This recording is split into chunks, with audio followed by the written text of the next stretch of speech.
Hello guys, how are you all? Today we are back with another blazing Naruto story.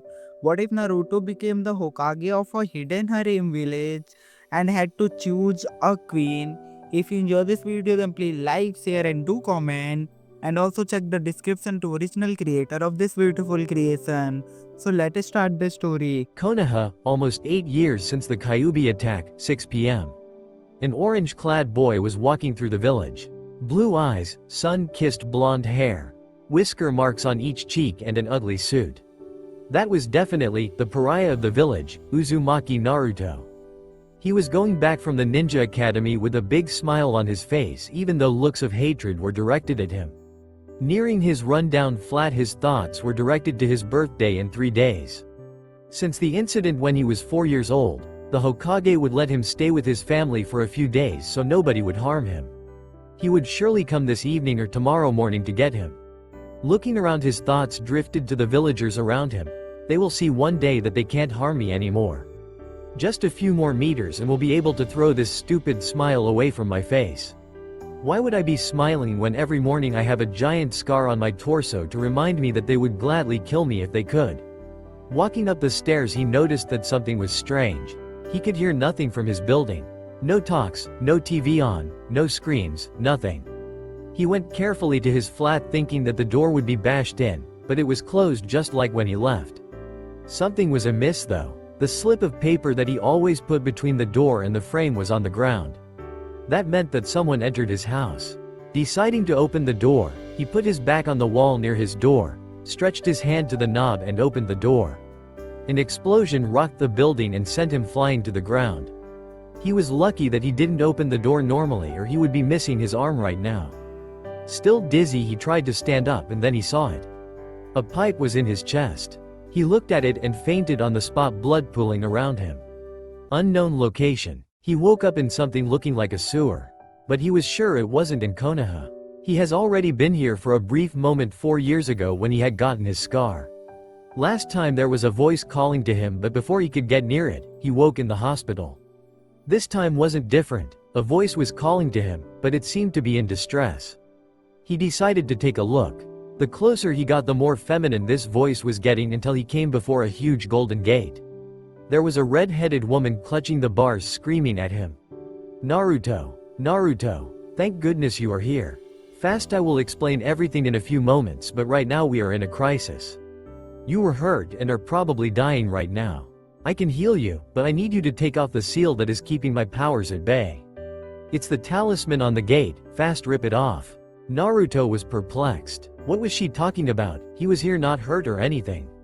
No, he was hurt. He had this pipe lodged in his chest after the explosion. If it was true what she was telling, he would risk his chance. He took the talisman seal and was ready to tear it off. But before he could do anything, a hand grabbed his own and has pushed him away from the gate. Minato, you don't understand. Your son is in grave danger. I need him to tear it off or else he will die. The redhead screamed at the man. Wait, did she just say son? This man would be his dad? And Minato? The only person to bear this name in the village was the Yondaime. As he looked up, he could see the face of the man. It really was the Yondaime Hokage. Wasn't he supposed to be dead? I won't let you trick us, Kyuubi. I won't let my son just take off this seal, said Minato. As he was going to just block out the woman, another one appeared. Another redhead, but her hair was much lighter than the woman's behind the bars. She isn't trying to trick you, honey, she is telling the truth. Naru-chan is really hurt outside, she said. Kushi-chan? Kushi-chan? Minato and the Kyuubi said in unison. Yes, it's me, Minato, Kurama. But first we need to do something.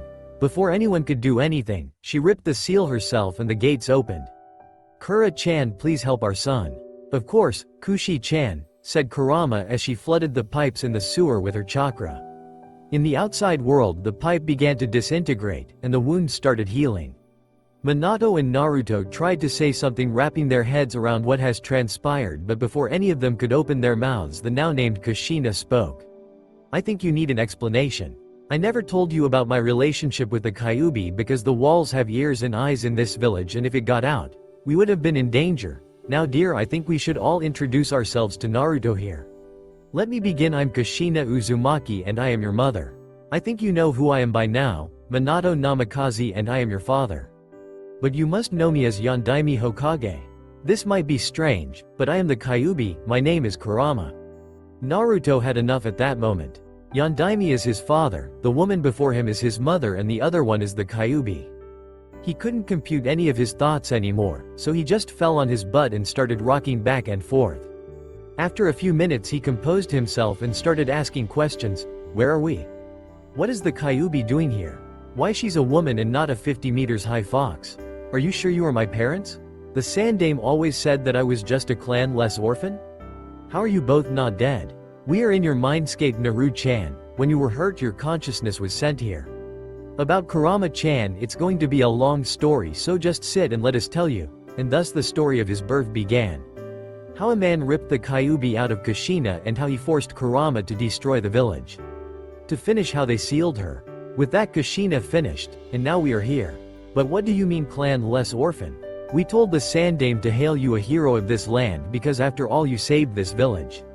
Naruto darkly chuckled and started taking of his clothes, revealing the scar that went from the top to bottom of his stomach. It was jagged and not well sutured. You see, I never was the hero you wanted me to be. I'm the pariah, the scum and demon of the village. This was the gift the villagers gave me with a cracked bottle for my 4th birthday.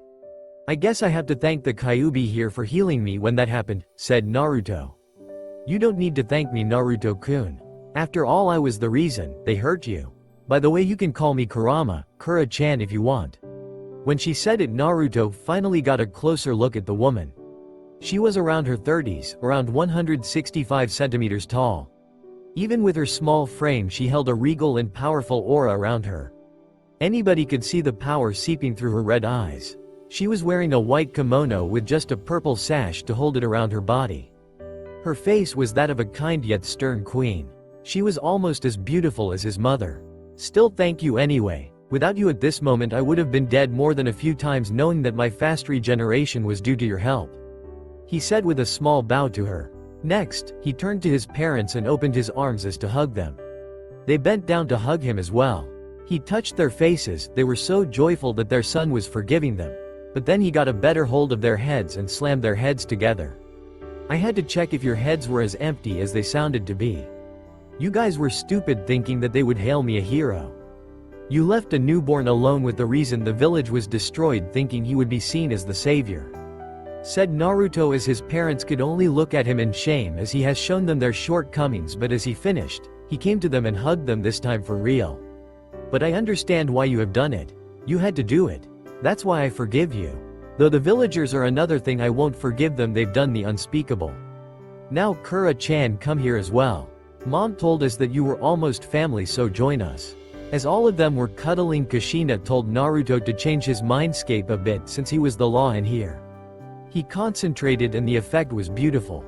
The ankle-deep water was transformed into lush green grass, the pipes with his chakra into multiple creeks and rivers. Seeing Kurama, he forced a simple yet cozy house for her since she wasn't locked behind the bars anymore. Thank you, said Kurama as she couldn't comprehend what happened. She was the source of his pain, yet here he was giving her a place to live in this beautiful scenery. But why would you do that? I was the source of your pain all these years and now you give me such a beautiful gift. There is nothing to forgive, Kurama-chan. It wasn't your fault, as it's not mine that you are trapped in here. And after all, you are family since you were locked in my ancestors for so long. I should at least make your stay bearable. As Naruto pronounced his words, something wet hit his nose. Looking up he could see Kurama crying, not able to speak. He caressed her head, having seen the parents do this to their children, and continued, Shush now, the tears don't suit such a strong woman as yourself. After a few hours of talking, the chakra that kept Kushina and Minato inside Naruto started to fade away. They said their teary goodbyes and began to float away, getting more and more transparent. But just before they would vanish, an ominous presence appeared inside Naruto's mindscape. It touched both Minato and Kushina, pumping something inside of them as they regained color and fell anew on the ground. Looking up, Minato knew instantly what it was. The Shinigami. Deathly pale face with red horns and white hair. He couldn't forget this sight from 8 years ago. All of the occupants in the grassy fields were forced to their knees just from the sheer amount of power it was exuding. Feeling it was enough, the Shinigami rained his power so they could breathe normally and opened its mouth. Do not fear me, I didn't come here to take any of your souls today, on the contrary. Kami has struck a deal with me that concerns all of you that by proxy you can't refuse or negotiate. Do not ask questions before I'm finished. The deal is simple, Kami, my superior made me release and let the souls Kushina and Minato stay with their son for a small amount of time. It was strange the Shinigami didn't specify what the deal was and why would Kami want Naruto to get his parents for a bit. Seeing the questioning looks, the Shinigami lifted his hand to halt their questions and continued his tirade. The Kami wants your parents to train you, young Naruto. A calamity is coming to this world and you need to stop it. That's why he gave you the best teachers for around 6 months. The second thing is that Minato has the second part of the Kyuubi's chakra inside him, and without it, Naruto wouldn't be able to access the full power that was given him at birth. As he said that, he grabbed Minato and Kurama's hands and transferred the Kyuubi's yang chakra into Kurama once again. Kurama never felt so powerful since she was torn apart 8 years ago. She opened her eyes for others to see that instead of 2 red eyes now she had 1 red and 1 golden. Naruto needed some explanations though, after all he wasn't as versed in this world's knowledge as the Shinigami, a few centuries old entity of power and 2 veteran ninjas. Sorry to interrupt, but I don't understand, what are you talking about, what 2 parts? Why are they so important that they need to work together? He asked, and the Shinigami glared at him for a second and answered. I told you no questions until I am finished, but I will forgive you since I was talking what appeared to be nonsense to your young mind. The 2 parts of chakra that were separated were the yin and the yang. Your father didn't know that when he ripped the Kyuubi's chakra in half. What you had was the yin part. It's the dark part of your chakra, coming from the mind and powering what you call jutsu. The second part is the yang, which was sealed in your father. It's the body's chakra, representing the light in you. Without the both parts it cannot be mixed in right proportions, giving you a huge handicap. You see, Kurama could heal you only a little since she had barely any yang chakra within herself, that's why she needed to open the seal. But she couldn't heal you just like that. She used the unfiltered corrosive yin chakra to disintegrate the pipe that was lodged near your heart. That's why you need both of these chakras to use it at its full potential. Rewinding a few times what was said, Naruto finally nodded his head, showing that he understood and showing to the Shinigami to keep going. There is only one but, the power Kurama possessed could feed the dark side of your mind that you tried to hide under your smile all along. It would transform you into a rampaging beast. A berserker that would harm anyone around you, ally or foe.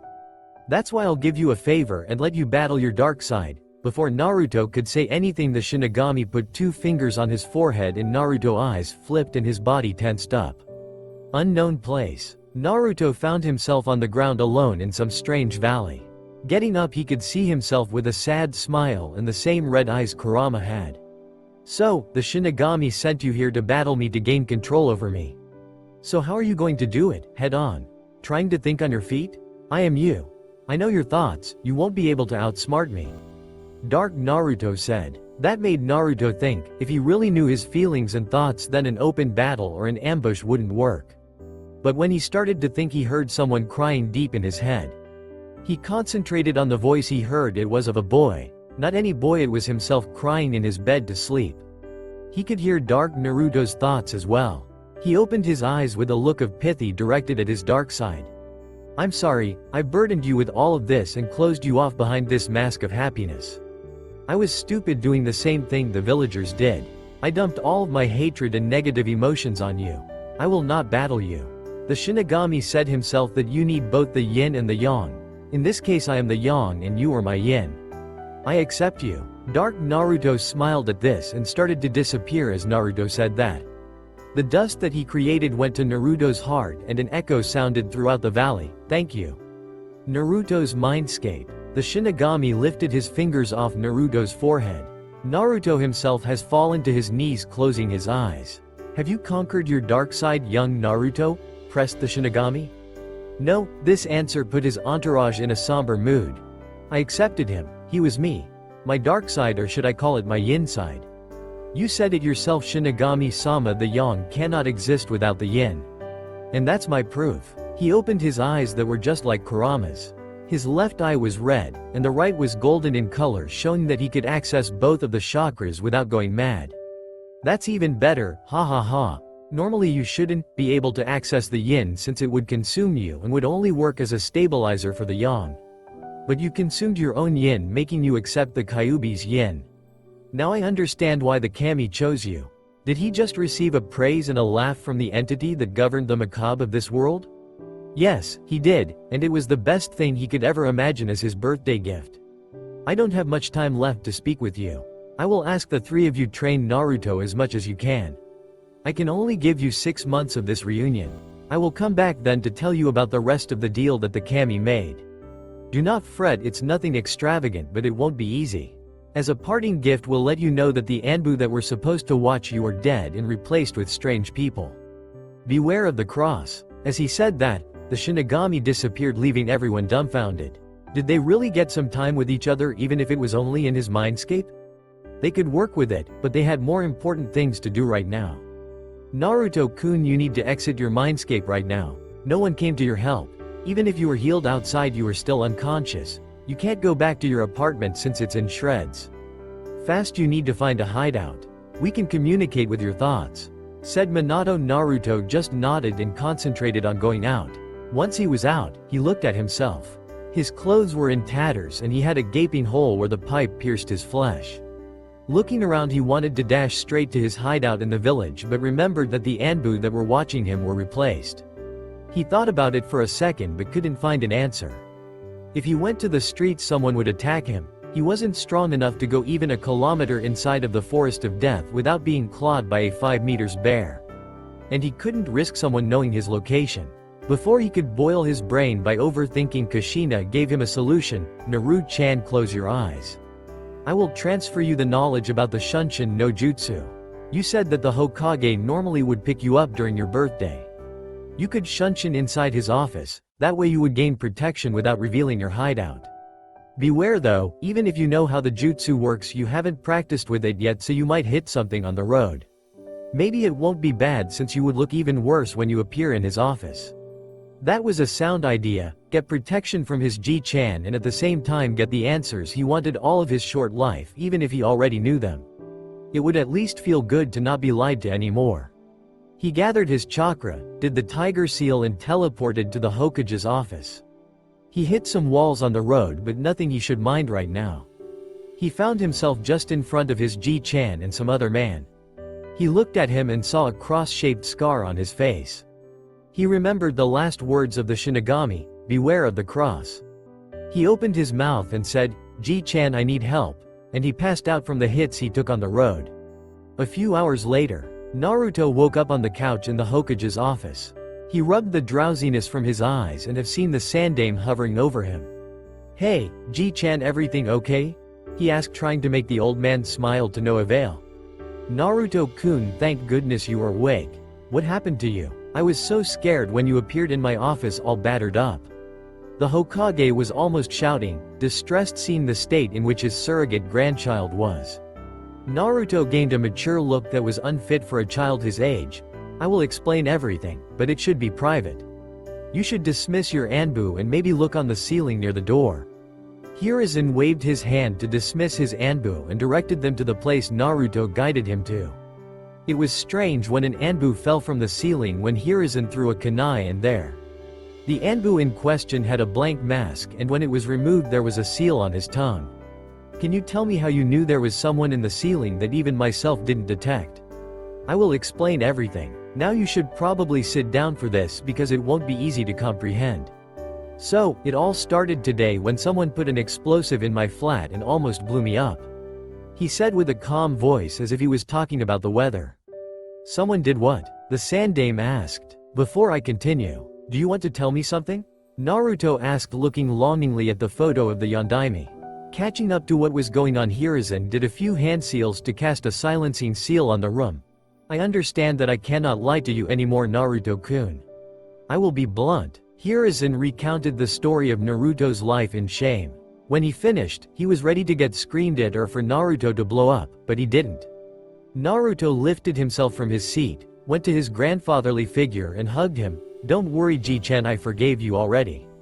You protected me already well enough during my birthdays.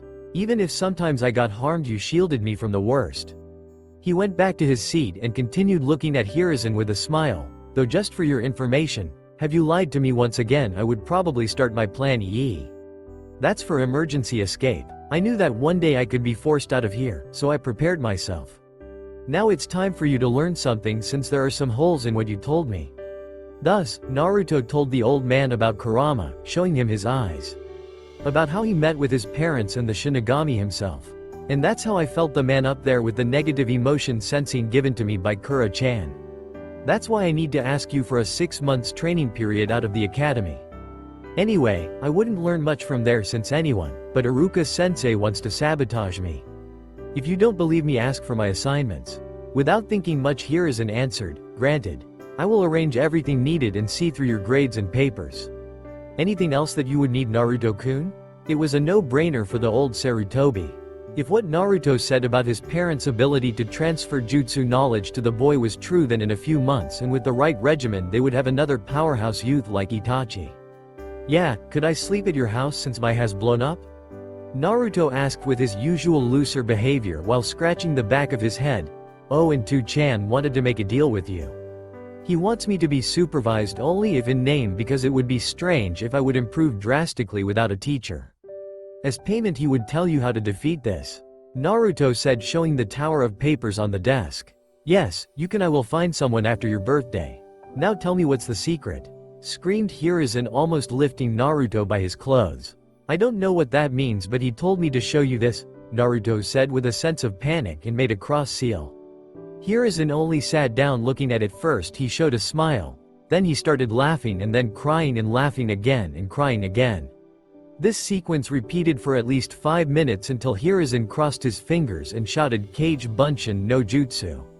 Many copies of himself popped up and started doing his work. He stood up and took Naruto's hand and turned his face to the boy. Now Naruto-kun, let's go to my house. Try using Shunshin on both of us. Don't worry, I will guide us out of the harm's way. That way you will understand how to turn properly with the Shunshin. As they arrived at the house, Naruto was spent for the day and asked if he could go to sleep right away. As the sleep has taken him, Hiruzen watched him from the door with a somber expression. Such a young child with such a huge burden. He will be 8 in 3 days and he already has a plan if the village wanted him gone. Time skip 7 days. The worst time has passed for Naruto with Hiruzen and his family. Since his wardrobe was destroyed, he asked for some clothes as his birthday gift. Now he was wearing black shinobi pants with black ninja boots. On the top he had a black long-sleeved shirt with a turtleneck that served as a mask if needed, with an orange Uzumaki swirl on his right arm. Imagine Kakashi's shirt without his Jonin vest. He didn't waste his time since he had only 6 months to master what his parents knew, or at least a part of it. His dad said he wouldn't be learning the Hireishin. It wasn't a technique in his mind anymore. It was a weapon of mass destruction. He was scarred by the nightmares when he remembered what he did with it. He wanted the jutsu to disappear with himself. That's why he never made a scroll to learn it. Anyway, when they have seen what this new chakra of the Kyuubi could do, they knew he wouldn't need it. The yin chakra was corrosive, and if he coated a body part with it, he would burn and dissolve the thing he touched. The problem was that it burned him as well. To a lesser degree, but still the burn would be dangerous. On the other side, the yang chakra strengthened him many times as well as healed him. He could still remember what happened when he coated his fist with the golden flame and punched a tree for the first time. A perfect indentation of his fist was left in the wood, a feat that even some chunin couldn't do. Nonetheless, this strength came with a price of him becoming fatigued much earlier, even if he was the incarnation of stamina. That's why his tenants forced on him a monstrous regimen that would prepare him for future battles. His father transferred his hummingbird style into Naruto, a style that relied on speed and fast killing of the opponent. No mercy was given to the enemy, just a fast death. Anyway, Naruto didn't need a heavy hitting style since he could use the yang chakra to outpower the opponent, or the yin chakra to slowly eat through his opponent if he couldn't get a fast finishing blow. Literally. His mother gave him her sword style, the hidden dragon style. It was then that Naruto understood the profession he was forced to take would lead him into a world of violence and bloodshed. It did something that Naruto wasn't sure was possible. With the use of chakra, it could transform anything into a blade. From his hand to a simple twig, anything could become a sword in his hands. Kurama couldn't impart him much since her fighting style was that of a 50 meters tall beast. In short, not suitable for a human. She only gave him the knowledge about her chakra and how to use it effectively. In short, Naruto had a lot to practice since even if he knew the styles in his mind, his body wasn't ready for them. They required muscles that everyday life didn't solicit. They decided that right now the best would be for Naruto to learn how to use the basics of his taijutsu and the empty hand stance of his kenjutsu as well as the control over the yang chakra. Right now, it was almost midnight and Naruto was coming back to his house that he repaired with some shadow clones that he hanged to look as simple carpenters. Looking around, he saw a woman on the ground holding her side that was bleeding profusely and 3 men over her. The snake bitch is at last where she is supposed to be, on the ground. Now before you die, we will have some fun, one of them said with a sneer. The woman on the floor didn't want to die like this, humiliated and soiled. Someone please save me, she cried in her mind since she was too proud to show it. Naru-chan, please help her. These men want to do unspeakable things to her, pleaded Kushina. No, answered Naruto. I know what they want to do to her. I already helped her once, and do you know what happened when I went in to save her? She ran, leaving me alone against 3 adults that beat me up so hard that even Kurama-chan had to heal me for 3 days because of the amount of broken bones. He said that with anger in his voice. Please Naruto-kun, help her. I understand that you hate the fact about what happened last time, but please save her. Don't let her die like the trash, soiled on the ground, raped by her own villagers. Kurama pleaded with Kushina. If something happens like that time, I will show you all what happened 4 years ago, so you guys understand why I hate the villagers. Naruto reluctantly obliged and pumped the yang chakra in his legs, engulfing them in tongues of golden flames, and sprinted at the group. Before the man could touch the woman on the ground, something golden flashed in front of his eyes. Naruto swept the woman and put her 20 meters further from the place. Seeing she had a kunai lodged in her side, he decided to hasten. He put up his mask just in case and turned around, thankful that there was barely any light to illuminate his blonde hair. He turned around and have seen what were the eternal genins, people that were over 20 years old yet never had any success on the field and either stayed genins or died on the missions. The luck was on his side. He pumped even more yang into his legs and arms and rushed at them, knocking them out before they could even see his face. He put them all in the trash and sprinted to the woman. She was barely conscious because of the blood loss, but before she passed out, she told Naruto where she lived. He could heal her with the yang chakra, and even if he brought her to a hospital, they would think he was the one who did it. He grabbed her arm and shunshined them to her home. Quickly thinking on his feet, he took off her trench coat and her mesh. He had a grim expression looking at the wound. Even if he healed her with the yang chakra, the kunai that was in her has been old and rusty, leaving bits of metal in her lungs. She wouldn't live long if it stayed there. He took out the kunai and started using the yin to disintegrate all of the metal and rusty bits of the kunai. He burned himself to a high degree because he had to control precisely the chakra, and the only way he could do it was by taking the toll himself. When it was done, he started sealing her wound with the yang. She was in the clear now. Looking at his hand, it lacked skin at many places and hurt like hell, but he didn't have the possibility to use any more yang or he would pass out himself. So, he just took a towel and bandaged it for the night. Leaving her home, he closed the door and shunshined to his house to get some sleep.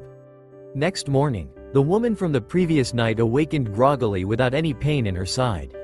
She remembered now. She was saved once again by the Uzumaki brat.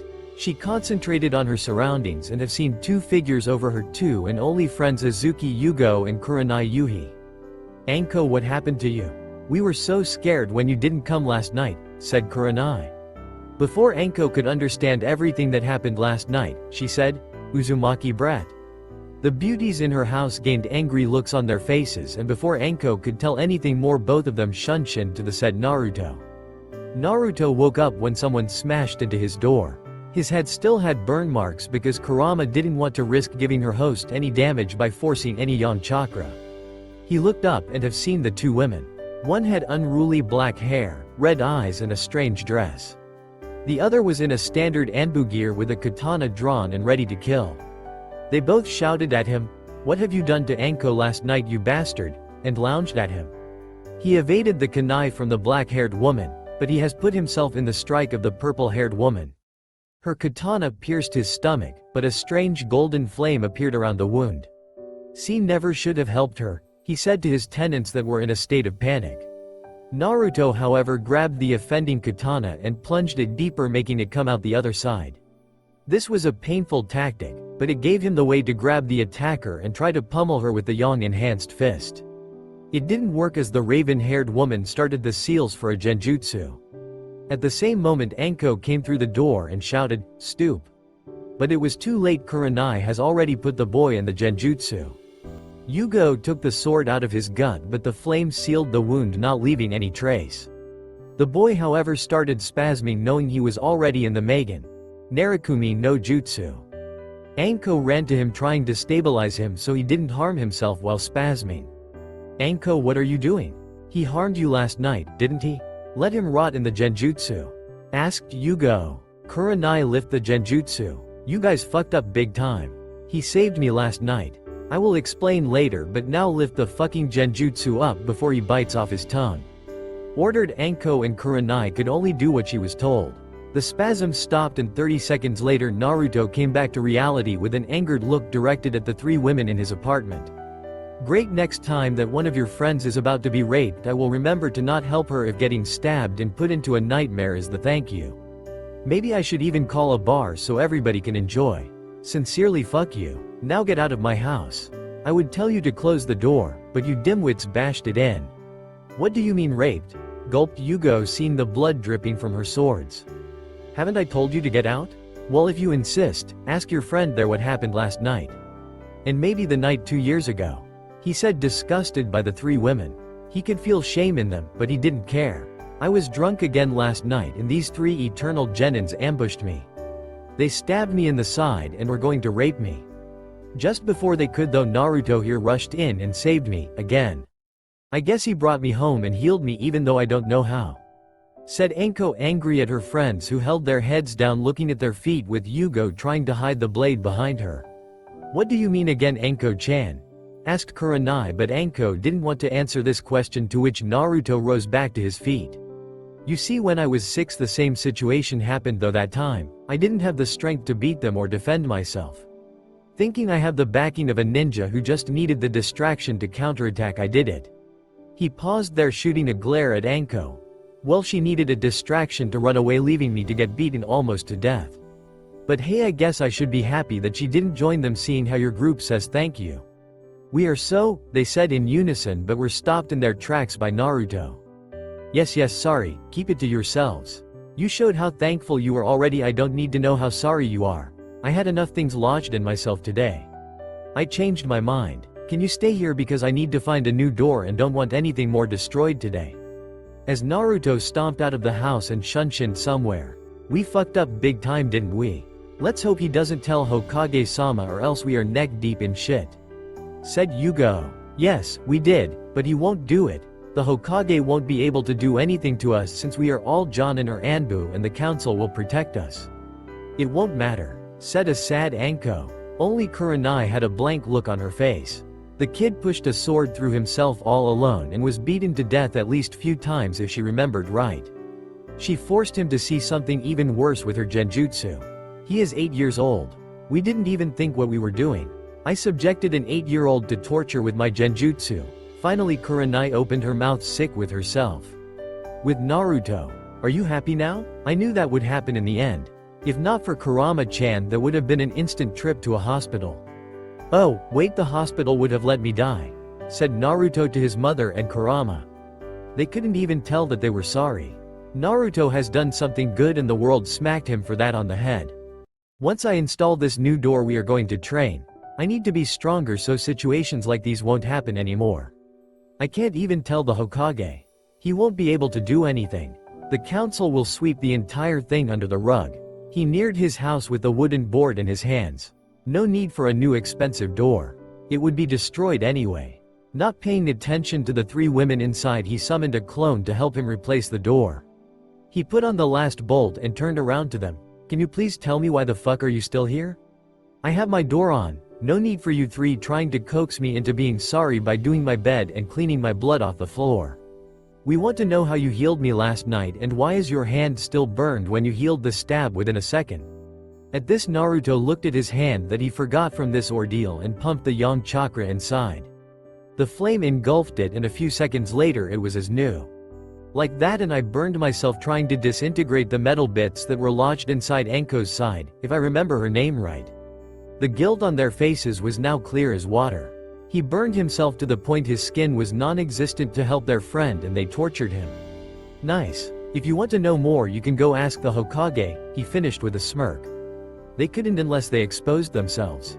Now out, I think you girls did enough this morning. They couldn't argue anymore, so they quit his flat and went on with their lives disgusted by themselves. All of them but Kurenai, who wanted to know something else. What have I made you see in the genjutsu? She asked. For fuck's sake, you really want to know? Then sit down, I will tell you what happened 4 years ago and let you imagine what have I seen in your genjutsu, he said with Kushina and Kurama listening intently since he never told them what exactly happened. That night some sick fuck decided to see if I really was human, so he took kunais and crucified me to a wall. Then he took some broken glass to be sure that it hurt as much as it could. He opened me up and started looking what I looked like inside. He made everything to keep me awake the entire time. 4 straight hours of cutting and inspecting. The trip to tea and I would be more pleasant for a 4-year-old. He chuckled darkly as he lifted to show the nasty scar. Something normally impossible for the Kyuubi Jinchuriki. Kurenai looked as she was going to puke. Back in her days every academy student were forced to see what was going on in the tea and I to prepare themselves. They were only shown the light version of the section but still left many of them scarred. Yet this boy in front of her said it would be pleasant to be in place of the prisoners that were tortured. She got up and with tears going out of her eyes she quit the house. Finally, Naruto could go at last to the training ground in his hideout to train. Next day, Naruto got up today without anyone barging through his door. It was a good day until an Anbu sporting the same purple hair as the woman who stabbed him yesterday came to him. Hokage-sama wants to see you, Uzumaki Naruto, she said and shunshined with him to the office. Naruto was greeted by the Hokage and his clones inside. The grandfather looked at him and said, "Good morning Naruto-kun. I chose someone for your guardian. I think you can relate with her in some way. Now please let me introduce you, Anko Mitarashi." Naruto gained a scowl at the name, and when the 20-something-year-old entered the office his scowl deepened, and her face fell, still ashamed. "I refuse, Ji-chan. But why? She is a jonin and can teach you very well with your other teachers. We have a conflict of interest. If you want to know, you can ask her yourself." The Hokage turned to her and motioned for her to speak. "It would be better if my friends Yugo and Kurenai were here." He asked instantly for them to come in. When they did their faces fell seeing the blonde inside thinking that he snitched on them. "Now can someone tell me why 3 of my Jonin Kunoichi have a conflict of interest with an 8-year-old? Hiruzen was getting impatient. "Yesterday, I got drunk and some eternal genins tried to rape me. Naruto here saved me and healed me while burning his hand. He left me only in my bra, that's why when I woke up Kurenai and Yugo thought he was the one to do something to me and Yugo stabbed Naruto while I put him in the hell viewing technique." Finished Kurenai, awaiting the wrath of the god of shinobi. "Naruto-kun, are you okay? I can't imagine what have you seen in the genjutsu?" Hiruzen went back to his Ji-chan mode, still forcing the kunoichi to the floor. "Let's just say it was worse than 4 years ago and leave it at that. Don't worry Ji-chan, you know I have a high pain tolerance." That struck a chord in the women. They have seen it yesterday when he pushed himself on the sword. "I'm sorry Naruto-kun, but you know I can't punish them. The council wouldn't allow it. But I have an idea." The Hokage chuckled darkly, letting the women stand up. "Azuki Yugo, Yuhi Kurenai, Mitarashi Anko. You have a new long-term mission. You are to train Naruto Uzumaki for the next 6 months. Normally the pay would have been a monthly S rank, but as punishment it will be only an A rank for each of you. Now Naruto-kun, you should begin your training right away," he told Naruto, who quit the office with a smile, getting another 3 powerful teachers instead of just 1. "Okay everybody grab me, we are going to Shunshin so nobody can follow us." Unknown location with Naruto. They were brought inside a strange underground lab of some sort. Before Naruto could show them what was where, he was halted by the questions. "Where are we?" "We are in a secret lab of a guy named Orochimaru. He researched something called the Cursed Seal here. Real nasty stuff. Though I think I have a way to take it off. Maybe not right now, but maybe in a few weeks, he trailed in his rumblings. What he didn't see were the faces of the girls. First it was disgust at the name of the Orochimaru. Then sadness at the mention of the cursed seal to elation when they learned about the possibility to take it off. Anko couldn't wait and fired her questions. How can you take it off? The seal master of this village tried and could only seal it off. The same way I disintegrated the metal and rust in your wound. What will you hear now is an S-ranked secret. You can talk about it, but it will throw you and everybody you know in prison or straight to execution. You sure you want to know? He asked, seeing the glint of hope in her eyes. Then he remembered when he has seen Anko almost naked, she had one of the prototypes on her shoulder. Yes, they answered. Okay, it's a long story, so make yourself comfortable. And thus he began his story about the explosions and what ensued. That way I could disintegrate the seal on the chakra level. The problem is that I don't have the necessary control over yin to do it without disintegrating my whole hand. Now they understood why he missed some skin on his hand yesterday. And they understood the sacrifice he made for her. Anko looked him in the eyes and bowed. Thank you. I never said it, but thank you for the last time and this time. I never thanked you. Lift your head, Anko-sensei. A simple thank you would have been enough. Now shouldn't we start the training, senseis? Naruto told with a scratch to the back of his hand and spawned 10 clones. Time skipped 5 months. If you asked Naruto how his last 5 months were, he would sum it up in one word. Rough. The training was rough. Not only his tenants forced him to practice their specialties and jutsus, but his physical teachers were giving him a tough time as well. When Yugo learned that he was learning the hidden dragon style, she has gotten a malicious glint in her eyes. She was a kenjutsu expert using her dancing moonlight style. She wanted to spar one day against a hidden dragon style user one day, though when Kushina died the last user died as well. Now that Naruto was learning it, she has gotten another chance for the spar. True, even if he mastered it, he wouldn't be able to make her go all out because of his lack of physical strength as a child. But in a few years, she dreamt. Since then Yugo would always train Naruto in kenjutsu until a point which Naruto accepted her. She had this half-annoying big sister half-caring mother side which appealed to Naruto. Anko was a bit down because she couldn't force him to become like her. He had his mischievous side, but he wasn't as outgoing like her since he dropped his mask. He became more composed and his pranking lessened. Instead of quantity he went for quality. Her primary objective as his teacher was to give him pointers in nin and taijutsu in the real world. Last but not least, Kurenai was the most depressed out of them because she was virtually useless to him. His massive chakra reserves disabled any use of genjutsu by him, though she supervised his chakra control. Both his and Kurama's. Speaking of his teachers, their relationships changed by a huge factor. At first Naruto couldn't stand in their vicinity for more than 15 minutes, making them be his teachers only in name. That was until the 3 kunoichi couldn't stand it anymore and forced him to at least speak to them. Which wasn't that hard. After all, he was strong, even very strong for his age, but they were seasoned jonins. The second one to break the ice was Anko, who followed him everywhere until he gave in.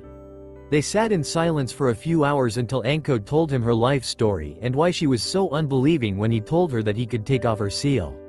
Naruto found the words of the old Hokage true. They really could relate to each other as he recounted his own story, which was much worse since he couldn't defend himself. After that night he focused even more on the control of the Kyuubi's chakra. He wouldn't let someone else's life be dictated by a seal that was forced on them. Even more since her seal didn't have any real purpose and only hurt her. Speaking of controlling this power, the last one that Naruto warmed to was Kurenai. She could only supervise him in case he did something stupid while practicing. She was beginning to feel more thankful to the kid when she saw what training he did to liberate her close friend from clutches of an evil mastermind. He began to learn how to use seals. He was far from being a seal master or even considered good by Konoha's standards. He did simple seals on paper and then tried to erase them without even touching the paper with the yin chakra. The problem was that such a precision aggravated the toll on his own burns. This was even worse because the damage would have dispelled his clones. So, every evening he finished with a hand that lacked skin all over it. To a point where he once went too far. The pain was unbearable, and the yin started seeping through his wounds, making them worse. This time Kurenai has put her craft into a better use. She put Naruto into a genjutsu that soothed him right away, making him regain unconsciously reigns over his powers. Flashback. Naruto woke up with a feeling of something wet hitting his face. Groggily opening his eyes, he has seen the face of Kurenai. A crying Kurenai. Did he do something that made her cry? Seeing his eyes opening, Kurenai hugged the boy with a smile. On the contrary, Naruto wasn't very fond of the action. He didn't like being touched by strangers. Yes, he did hug Kurama or his parents, but his life taught him that contact with strangers meant pain. He struggled to get out of the embrace. Kurenai responded by frowning and keeping the boy even stronger in her arms. Unconsciously, she knew why he tried to run away, but her instincts told her to keep him. When he finally eased in the embrace, Kurenai spoke. "Why are you trying so hard? You hurt yourself so much to help Anko. You really don't know how to say, thank you, Kurenai-sensei." She blushed at that with a small pout. "It's easy. Ji-chan said that I could relate to Anko, and it's true. We both have seals and pasts that force us into being pariahs of this village. That's why I want to help her that much. No need for two people forced into living hell because of a seal." Kurenai widened her eyes listening to that. She hugged him even more and started to whisper, "Thank you. You don't know what that means to us three, that you want to help Anko this much." Flashback end. This training was going well until it hit a wall about 1 month ago. Naruto has gotten good enough to destroy any kind of seal written on normal paper without suffering any injury. This had some additional perks because his control over yin and yang was very good, making all of his teachers astounded by the progress. The problem was that Naruto could only erase a seal on paper. He wasn't sure if it would be good enough to not harm a human with the yin. He couldn't ask anyone to let them apply seals on them to try and destroy them. With a bit of thinking, he got an answer. It was the chakra paper. It was so sensitive to chakra that even a small amount would show someone's nature, even civilians. That was the wall. It was so expensive that the amount he needed to train would exhaust a family's monthly budget. He needed money and he knew what to do. Flashback. So how are we going to finance this project, Naruto-kun? Anko asked dejectedly. "I have an idea. We are going to trade information with Ji-chan for a hefty sum. To be exact, the information about all of Orochimaru's hideouts in the village." Naruto responded with a naughty smirk. Hokage office. Naruto and his 3 friends entered the office. The sight pleased Hiruzen as all 4 of them were smiling and Kurenai was roughing Naruto's hair. Finally, Naruto gained some friends even if they were more than double his age. "What brings you here at this fine day?" asked Hiruzen, taking a puff from his pipe. "I want to trade crucial information, Gigi," answered Naruto. "Oh, and what would it be?" "You've already given me the secret for the paperwork. Let's say for a price of 1 S-class mission I give you info about all of Orochimaru's hideouts in the village?" This put Hiruzen straight into his Hokage mode. This wasn't a simple matter anymore. If they could gather data about his older student from there, it would greatly benefit the village. "Naruto, how did you come to get this intel? Tell me, quickly." This scared Naruto a bit. Gulping, he answered, "You remember about my plan EE. The place that I chose for my hideout turned out to be one of his cleaner laboratories. Inside there was a map with all of them inside the village. I would be cautious though. I've been to some of them and most of them aren't as pretty as my own. If it's true that map is worth much more than a simple S rank, I will give you an equivalent of 2 S ranks. Now give me the map." Naruto unsealed 2 scrolls and given it to him. "There is the map. I erased the location of my hideout, so in compensation I've gathered everything in there that belonged to Orochimaru and sealed it in the other scroll." Sarutobi opened the scroll and gave a nod. He took a piece of paper and scribbled something on it. "Here. Take this downstairs. The Chunin will give you the money." "Yugo-sensei, can you do this and go buy the necessary amount?" "About 4 kilos. It would be easier if someone with a higher rank would do this." Naruto gave her the slip, but she refused. "I can't, Naruto-kun. I need to talk to the Hokage about you. The 3 of us already talked about it. Please, Kurenai, can you do what he asked?" Hiruzen looked at her quizzically, and after Kurenai left, he motioned her to speak. "You see, Hokage-sama, Naruto here grows fast, too fast. It would be stupid to send him back to the academy. He would destroy his class 10 times over with a single strike if he wanted to. It would be a waste of his talents to do it. I propose to enroll him into Anbu." We all know here that Anbu aren't only Junins. Sometimes we recruit even Genins because of their abilities. Naruto-kun fits the bill perfectly. He's already stronger than any genin and his abilities make him even stronger. He's like Tsunade-sama, a medic that can destroy keeps. I will let you look into that. Flashback end. A few days ago, Naruto perfected his use of yin. Even if by accidents he discovered many times his affinity for wind and slight fire caused by Kurama's chakra flowing through his body since day one, he found a way to disintegrate seals written on the chakra paper. He did so by using both the yin and the yang at the same time. The yang would create an almost infinitely thin border around the seal, making a vessel for the yin to flow through the chakra-infused ink and leaving a perfect and usable chakra paper behind. Today was the day to free Anko. The preparations were complete. For the last hour, Naruto spent time with his interior tenants, making sure that everything would work perfectly. He entered a room where Anko was sitting in only her sports bra. A necessity for kunoichis. Kurenai and Yugo were holding her hands to relieve the stress. Naruto stood in front of them, looking Anko straight into the eyes. She didn't trust herself to speak, so she just gave him a smile and a nod. He nodded back and began. He touched her shoulder, coating it with the yang until it formed a light around the cursed seal. When he felt ready, he poured the yin inside the vessel. A few seconds later, he did something that even the seal master of the village couldn't do. He destroyed Orochimaru's magnum opus. To be on the safe side, he flushed her shoulder with the yang to neutralize any yin that could infect her. Looking at his fingers, he has seen some burn marks. He preferred to be extra cautious with Anko and made sure that any burns were given to him. It was a small price compared to the smiles his three friends gave him and a huge hug from Anko, who now had a perfect unblemished skin. Time skipped 1 month. The time was nearing. The Shinigami would come today to take back the souls of Minato and Kushina. For the last few days, Naruto spent all of his time with them, unwilling to say goodbye. He knew that day would come, but he didn't want it to. It was Kushina that gave him a new perspective on this. She reminded him that outside he had his Nei-chans as well as Kurenai inside of him. Since the day that Naruto freed Anko, the three of his senseis became something else to him, a family. The mischievous Anko Nei, the annoying yet loving Yugo Nei, and the always composed nevertheless easily flushed Kurenai Nei. Mindscape. Naruto was hugging his parents, not wanting to let them go. They were all reminiscing the good times together during the 6 months. The training they put him through, the unconditional love they have given to him. All of his tenants were sure that they've done all they could to prepare Naruto for the future.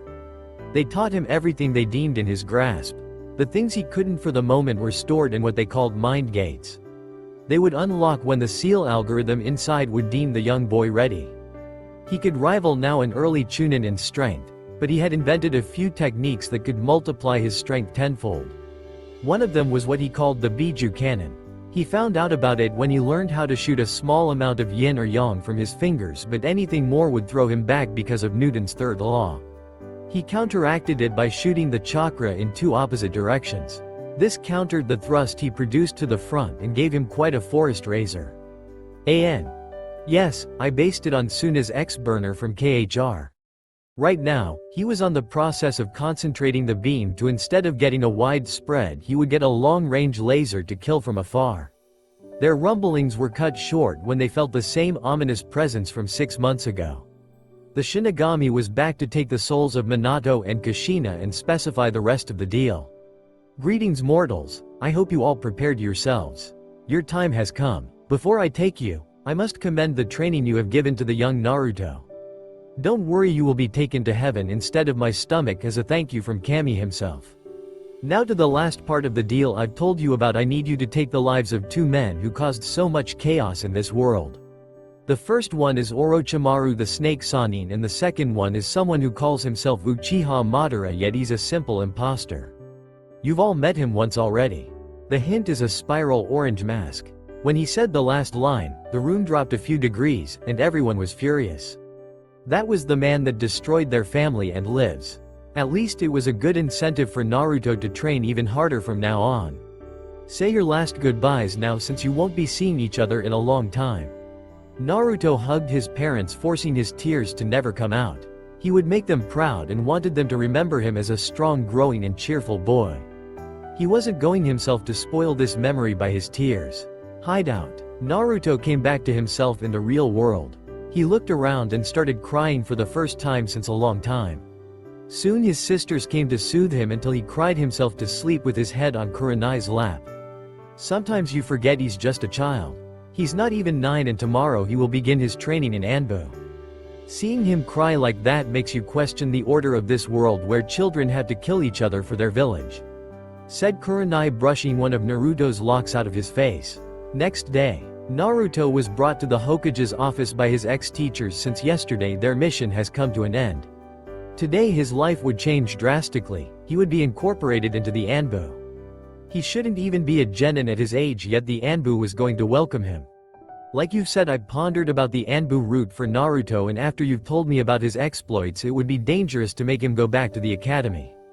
Kurenai, Anko, from this day you regain your duties to the village. You go, or should I say Neko, you take Naruto to the Anbu HQ. They know everything and his compulsory training will start in 2 days. Dismissed. Yugo took back her mask and put it over her face. She grabbed Naruto's shoulder and shunshined to the Anbu HQ. Kurenai and Anko took the more traditional way out of the building. That is through the door. It's going to be much less lively without him, said Anko with a sigh, going to her house until the next mission. Meanwhile at the academy, Iruka had enough.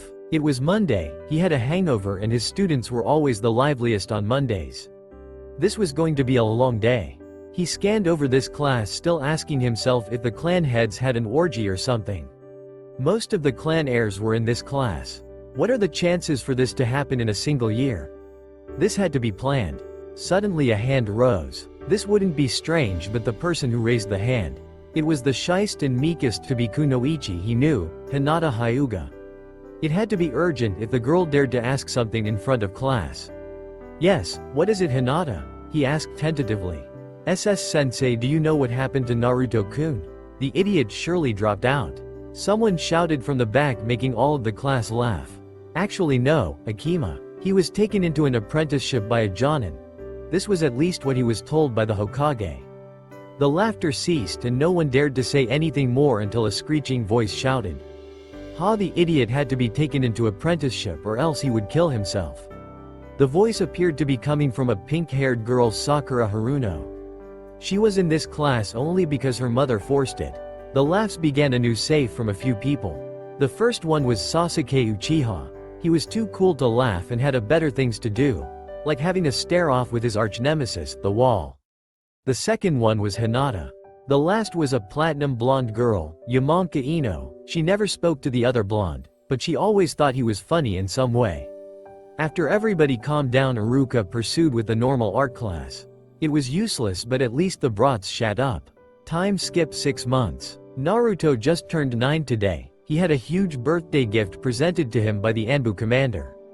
His own mask and the Anbu tattoo on his right shoulder, meaning he finally completed the Anbu training and would become a true ninja. Yugo came to the commander office with Naruto in tow for the inauguration, as she was the referent for the soon-to-become Anbu. Dragon was sitting behind his desk with a blank mask on his desk, as well as another nameless Anbu with a tattooing equipment. He motioned Naruto to go to the Anbu for the tattoo. 1 hour later it was done. He was happy that the ink they used was chakra-based, so unless you had to show it, it would stay hidden, because he has foregone the sleeves on his shirt as he always burned them off while using Biju cannon at full power. The other task of it was to identify real Anbu, because the tattoo had the chakra imprint from Dragon himself. Naruto took the mask, presented it to him, not understanding why it was blank. Seeing this, Dragon explained, "The mask of an Anbu is like his ID. No one has the same photo on it, right? It's the same for us. The mask will give you your new identity when you put it on." Naruto nodded and tentatively put it on his face. Soon purple markings began forming an animal. He produced an ox mask, an animal known for its great strength. After seeing what Naruto could do with his yang, he didn't have any doubts about it. "Welcome to the family, Ushi. Stay in the HQ, tomorrow morning I will have the first mission for you," said the commander. Next day, Naruto was woken up by Yugo at 5 a.m. to announce that Dragon wanted their presence in his office at 6 a.m. When he got ready, she gave him a long box. "I couldn't give you your birthday present yesterday. Happy birthday, Naruto." Come on, open it. Inside the box was a 50 centimeters long wakizashi. It was perfectly pitch black and fit into a matte black scabbard, suited for a ninja since a reflection from a normal blade could reveal your position. It was beautifully crafted. It is coated in chakra metal, that way you keep a normal blade's sturdiness with the capacity to put chakra out. I went for the wakizashi because of your style and the Hien no Jutsu you learned from Asuma. It was at the time when Kurenai traded her favor with Asuma to help Naruto learn the wind chakra. Yugo, nay, you shouldn't have. Thank you so much, he hugged his sister in a bliss. It's okay, Naruto-kun. Now let's go see Dragon before he chews us both for being tardy.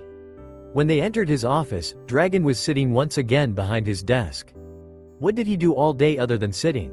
Did he sleep there? Was he even human? Perfect timing, 6 a.m. I have a mission for both of you since Neko you are still his referent until the end of this mission.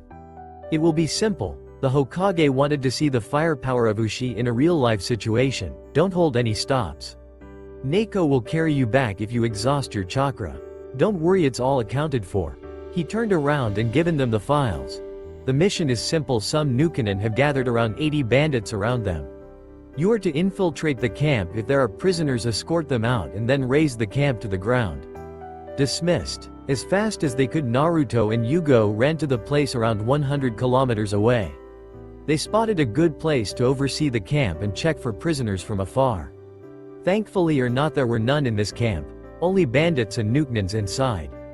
This was good, they could launch an ambush attack at full power from the start. A few hours later they had a plan. Yugo was here to only serve as an emergency backup in case something went wrong. They waited until the bandits would be the most tired from the day, and the hour has come. Naruto made clones to secure a perimeter in case someone escaped. He recited the Anbu teachings. They aren't humans, only targets to kill for the good of the village. He signed to Yugo, who signed back to him. He gave her his hands and she gripped them with all of her strength. She spun him around and threw him in the air in the direction of the camp. She herself went farther away, knowing the plan. When the bandits have seen a golden light in the sky, and someone screamed Yang meteor, it was already too late. Naruto concentrated Yang in his legs and used the principle of the Biju cannon to propulse himself to the ground at an immense speed.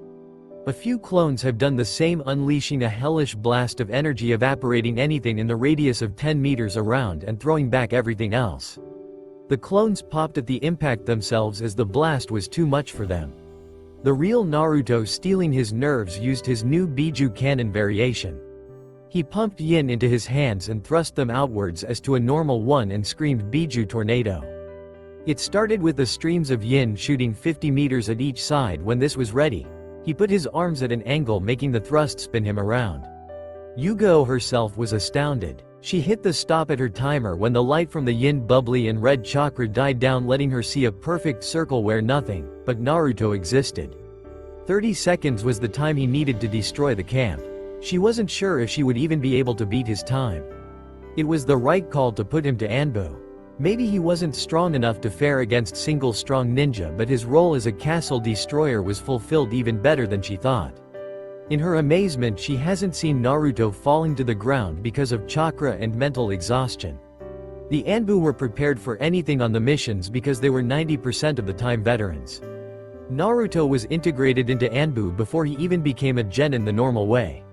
This had to be over 80 kills for his first one. It had to take a toll on him. She rapidly took him on her back, whispering, "You did good, Naruto." She sprinted straight to the HQ to give her report to Dragon while Naruto was still asleep on her back. "Neko, you are faster than I predicted. Did something wrong happen on the mission?" "No sir, everything went perfectly and Ushi did like you told him. He lifted all of the stops, that's why he's still asleep." "Good, now give me the report." We went to the destined location and positioned ourselves on a hill near the camp. Ushi used his negative emotion sensing to determine that there were no prisoners. We waited for the night to make the ambush. All it took was around 30 seconds for the camp to cease existing. Nothing was left. I took a photo to prove the carnage that was made. She took a photo from her pouch and given it to him. It showed a perfect circle of ground. The grass was annihilated as well as a few meters of the soil.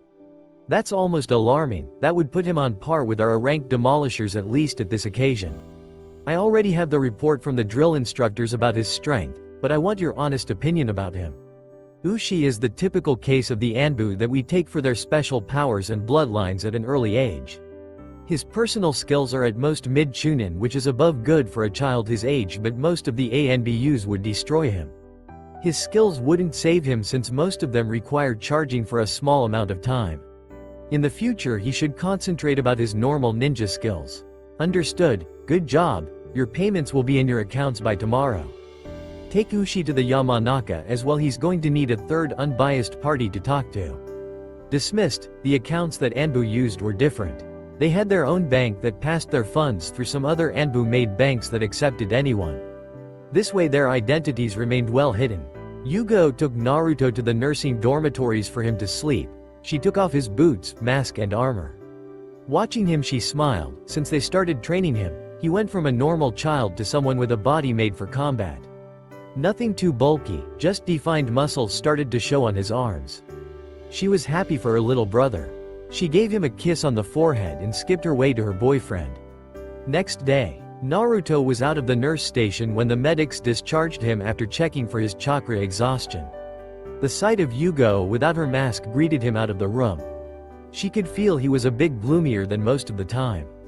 Hello Naruto-kun. Dragon has given us some orders. We are going to the T&I department for you to talk to someone. Hi Yugo, nay, if I have to then let's go. He took her hand, an action he hasn't done in ages, and they strolled together to the building while talking about everything and nothing. When they arrived, they didn't go to the torture section, but what was written on the door was, Anbu Psych. It was a place for the Anbu to get their mental health in check. They were professionals but they still remained humans. Sometimes they needed to see someone to talk to. This was the place. It had only the department's heads such as Yamanaka Inoichi and Ibiki Morino. He may have been a sadist, but this made him particularly knowledgeable in how to help the victims as well. Naruto was destined to meet the Yamanka. He was the guy that served as the psychiatrist while Ibiki was more of a psychologist. Entering the room, he has seen a platinum blonde man around his late 30s. He had a kind smile looking at his next patient. Good morning Naruto-kun. In here you aren't exactly an ANBU, you are my patient. That's why we will be on the name basis. Do you want Yugo to stay with you or do you prefer her to wait for the conclusion? I prefer to be alone for this. No offense Yugo, nay, but with you here I won't be as comfortable as with a stranger that won't judge. She understood that very well. Close people tended to either try to help with soothing words or would judge you even if in the slightest. He needed someone that would just listen or give genuine professional advice. I will wait outside, don't worry Naruto-kun, said Yugo, quitting the room. Do you want to start Naruto-kun? Or would you prefer for me to ask questions? Inoichi asked. I want to start before the feelings of yesterday start to fade. You see, I was in the class with one of your clan members, Ino. While she is learning how to throw shuriken in the academy, I was already killing people. I knew what it entailed, thinking I was ready. And I was until I have seen the massacre that I did yesterday. I have killed around 80 men in a time span of 30 seconds. And it was only the first time. I will do these missions often now. I know that I was always supposed to be a weapon for this village. It scares me that I will grow so accustomed to this that I will lose my humanity and become the monster the villagers always wanted me to be. Inoichi was listening intently, noting everything on a piece of paper. He could see the emotional turmoil in Naruto's eyes. It was true that he became one of the youngest demolishers in Anbu, and considering his upbringing it wasn't the perfect place for him to be. But he was the ultimate weapon to be for the village, he knew it himself. It was too early for that, but they didn't have any other option. Putting him inside a normal cell would only serve as a balance breaker. Listen Naruto-kun, we all think we are ready to kill when we quit the training, every time it backfires on us. Most of the veterans have mental problems that they cope by having strange quirks. You will understand in the future if you meet some of them. You killing these people was the only option we had. You protected the new generation this way. We never grow accustomed to the killing. It becomes a part of us that makes us protect our companions from the fate that we give to others. The Anbu Creed is a testament, we fight to win. We fight from the shadows to protect those that can't protect themselves. Remember that you aren't killing people. You're saving those that would end up hurt. Naruto widened his eyes hearing those words. He never understood what they actually meant. In his juvenile mind the Anbu killed, deceived and stole for the village. The real fact was that they protected everyone by doing it. Thank you, Inoichi-san. I think you just gave me a new understanding of what am I doing. Can I come see you or Ibiki-san in case I need to talk to anyone? Of course, Naruto-kun. Now let's call Yugo back inside to give her a debrief. He opened the door and asked Yugo to come in. Now I explained to Naruto some things. Please make sure he gets some rest from the missions. I showed him the meaning of your own creed to make sure that he knows why he is sent on those missions. I would advise to bring him to me around once a month. We don't want another Itachi. He spoke with a sad face, remembering the night when the boy killed all of his clan. Understood, Inoichi, I will see to that. I think Dragon will give him at least 2 weeks of leeway. With that they quit the office, going to the HQ to get their civilian clothes. And finally go home for Naruto, who hasn't been there in almost 6 months. That was the rule for new recruits during their training. You stayed at the designed dormitories and slept with the others. Naruto had a bad feeling about it, knowing that probably his apartment would be destroyed like always. He was right, the door was destroyed, the windows broken and the inside empty with a homeless being inside. Sighing, he went away. No need to get there anymore, he would sleep at the HQ. Yugo didn't have anything of that. She gathered Kurenai and Anko and the 4 of them went to Naruto's favorite restaurant, Ichiraku Ramen. After the small chit-chat with the chef and his daughter, his ex-senseis started talking. So how is your new life, Naruto-kun? Asked Kurenai, sipping the broth. Rough, I had my first mission yesterday. It only showed me how different the world outside was and how much I wasn't prepared for that. Other than that, someone destroyed my apartment. I will need to sleep at the HQ for the moment. He said with a carefree voice, as if he was talking about the weather. I would take him in, but Hayate and I just bought the house, and we're still moving, so there isn't much space with all the cartons, said Yugo.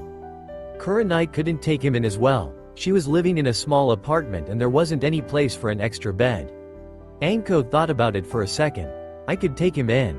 I don't have enough space for the second bed, but my couch can deploy to make an emergency bed. Are you sure, Anko-ne? I don't want to be a bother. Especially since I could go on missions in the night. Don't worry, this happens to all of us. Let's just call it a payback for the seal. Thank you, Ne-chan. I will pitch to the rent though. They finished their bowls or 4 for Naruto and went their ways to their respective houses. Time skipped 2 weeks. 2 weeks have passed since that day. Dragon truly gave him this time off duty. Naruto used this time to train himself. He wasn't able to reach anything other Chunin right now. His age blocked him for the moment, but he polished everything he could in the time until one of the mind gates opened, transferring him the knowledge of one jutsu, the Rasengan. His father had much faith in him to give it so soon to him. It was a great addition for his arsenal. He needed this kind of short-range firepower. While mastering it over the course of 2 weeks, he made progress with a side project of his, the Yang laser. He found a way to concentrate the Yang into a thin beam that had power to punch 4 centimeters wide holes straight through rocks. He found out the hard way that he couldn't do the same with the Yin. It didn't have the force to stay coalesced for a long time, resulting in a blast of Yin that covered everything in it, burning it like napalm. He was thankful that he coated himself in Yang before the Yin hit him. Today he was called back by Dragon for a new mission. He grabbed his gear and put his mask on. Anko was still sleeping, so he left a note on her nightstand that he was gone. He shunshined to the office where Dragon has thrown a scroll at him. You are to go to the border with the grass country. Some agents are already there. You will transfer these orders to them and help the apprehend or kill the Nuknins that will try to cross the borders. Dismissed. Run fast. Naruto didn't wait for Dragon to take another breath. He was already running through one of the tunnels under the village that would let him go straight to the mission point. Exiting the tunnel, he took out the bingo book, reading the files of the Nuknins. Mizuki, 27 years old Chunin. Nothing special, kill on sight because of his uselessness. Next, Amai Dokumi, another Chunin who felt he wasn't appreciated enough, still nothing special. Some eternal Genins. Oh, they are the 3 bastards that tried to rape Anko-ne, now is my chance for revenge. Anko will get them straight into her hands. He ran for the next few hours until he spotted one of the Anbu. Ushi, you are finally here. What are the orders? Everything is written in this scrolled Torah Taiko. After reading the scrolled Torah showed Naruto the way to the camp. There was a map where X were the possible traversing points for the Nens. He ordered Naruto to make some clones to take watch there. Toward Taiko, I have a request. Let me capture the eternal genins. They will be a gift for someone. As long as it doesn't compromise the mission, you are free to do it. Thank you, sir. Night has fallen and one of the clones just popped, signaling Naruto the location of the runners. Signaling to his commandant, they all went out. First appeared to be Mizuki. Naruto never liked the bastard in school. Now he knew why. The other agents wanted to jump in, but Naruto showed the sign to halt. He extended his finger and created a vortex of yang around it. The principle was easy. The science defined that there was chakra in the air around them and it was considered a fluid. By making the yang spin, it created a fast-moving chakra with lower pressure. The Venturi effect applied to it, making the beam concentrated. He shot his yang laser straight at Mizuki's heart. The effect most instantaneous. The blunt force of the impact, instead of evaporating the flesh, punched a hole in it, making a huge part of his heart fly out. He was dead. The agents ran straight to Amai Dokumi, killing him in an instant. They frowned under their masks when they heard a sizzling sound under his vest. The bastard would try to injure them even in death. They ran away as fast as they could, but Shika, equals deer, was hit with a shrapnel of wood that went through his leg. Naruto wanted to go straight to the other 3 targets. He was stopped by the explosion and the feeling that Shika was badly hurt. He created a clone to follow the genins, who ran back into the forest and rushed to his ally. Everybody get away from him, I will heal him. Don't worry, in a few seconds you will be in perfect shape. Taiko, the other targets are followed by my clone. He put a lingering flame of yang on his finger. Shika was scared, seeing what it has done before. To his astonishment, he didn't feel any pain as the flame urged the wound to close. With a short thank you, he stood up. Naruto ran back to the first mission. Who would have thought that a kid could be a demolisher and a medic at the same time? Murmured Shika, and everybody around nodded. They went back to the corpses of the victims to dispose of them. Naruto joined his clone and quietly took out his wakizashi, pumped yang into his legs and ran straight at the cowering eternal genins. They couldn't react when the same golden flash appeared between them. Naruto used the Hin no Jutsu at the last moment of the swing to extend his range, cutting all of their Achilles tendons, making them fall. He took the prison scrolls given to him by his squad and sealed them inside. The mission was done. The squad could head back home without any casualties thanks to Naruto.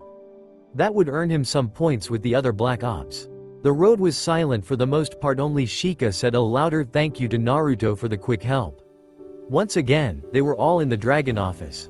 He was too often in this place. Good job everyone. I will take the prisoners and heads of the runners to the T&I. Dragon Taiko, can I give the prisoners to Anko myself? Yes, give the heads to them as well.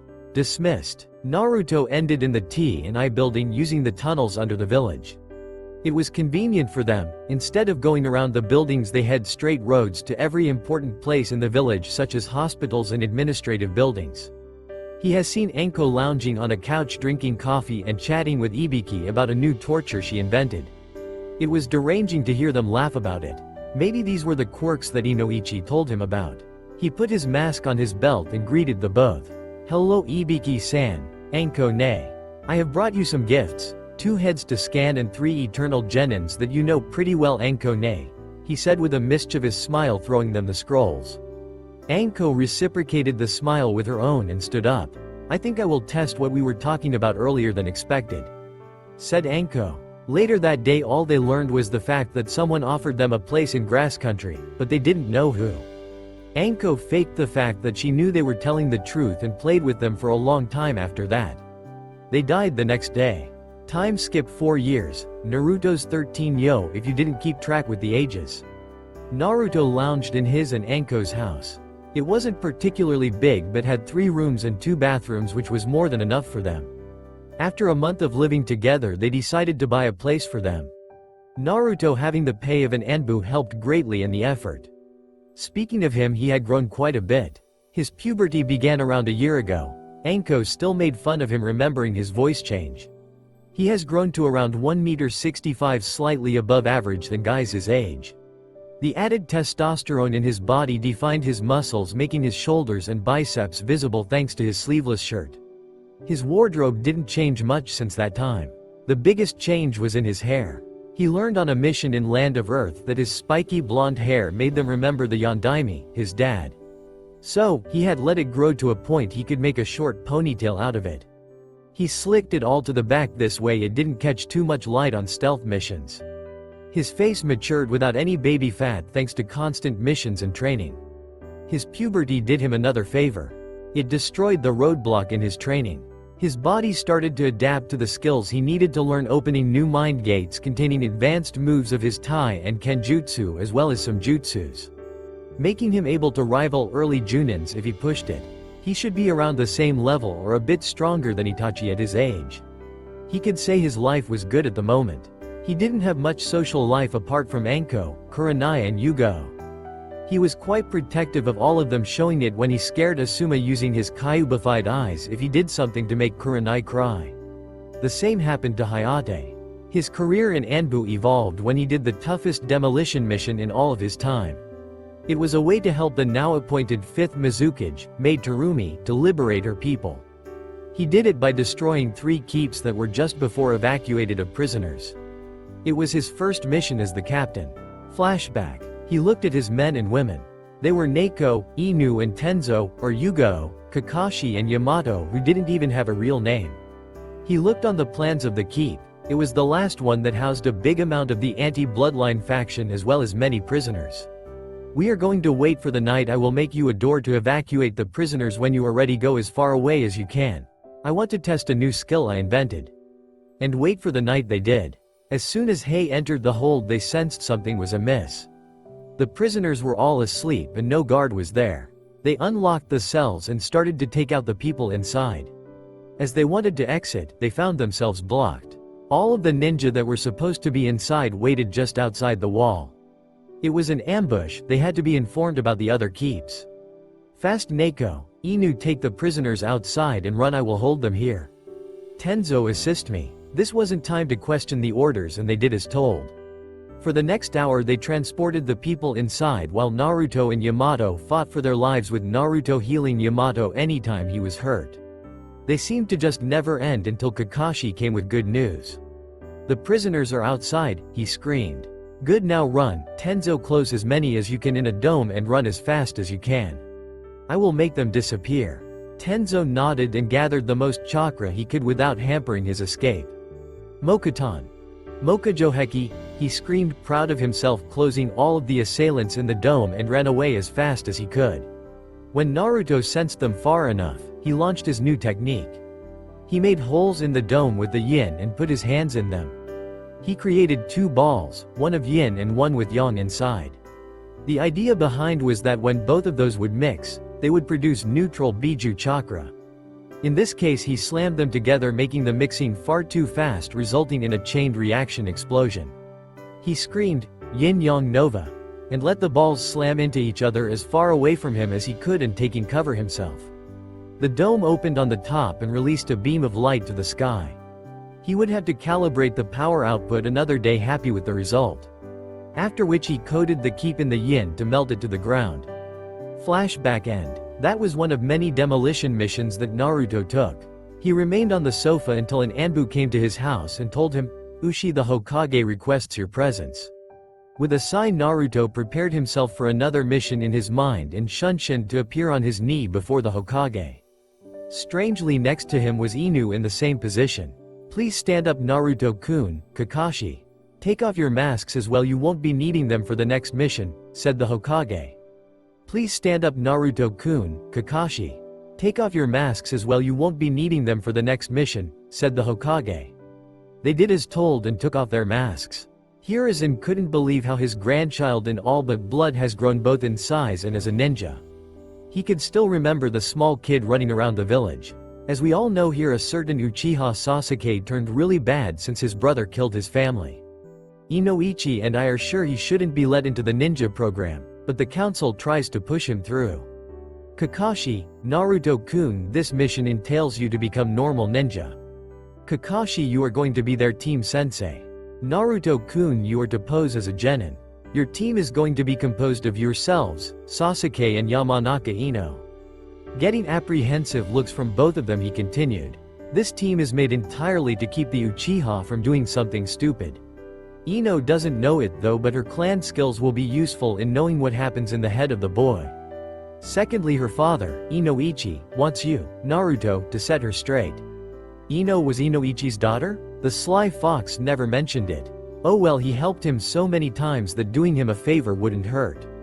As the Sandaime ended the mission detail and told them the pay of an A- rank to both of them every 2 weeks as well as what they earned on missions, both of them quit the office. So Kakashi-sensei, what are you planning to do?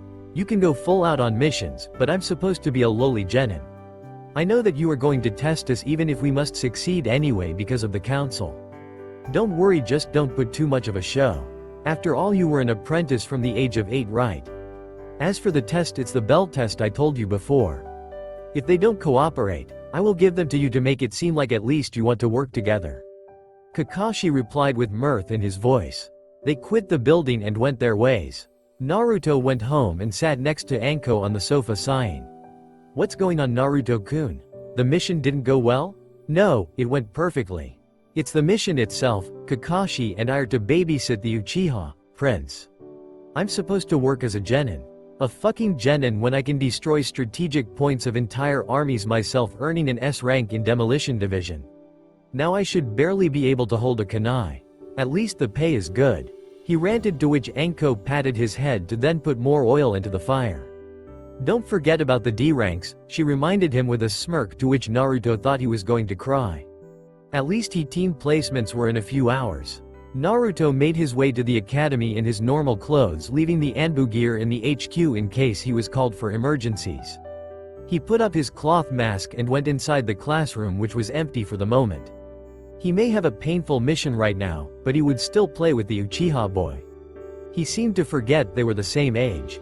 People began entering the room noticing the new arriving member, but no one tried to speak to him because of the aura that he exuded that said, "Don't talk to me." The class was finally full, and the teacher came in. At this moment, Sasuke, against his judgment, wanted to show his dominance over the new kid. He was an elite, after all. He came to Naruto, who was laughing with Kurama about what was going to happen. Sasuke opened his big mouth and spoke. "What's your name?" "I'm Gay," Naruto replied. "I'm Gay, fight me."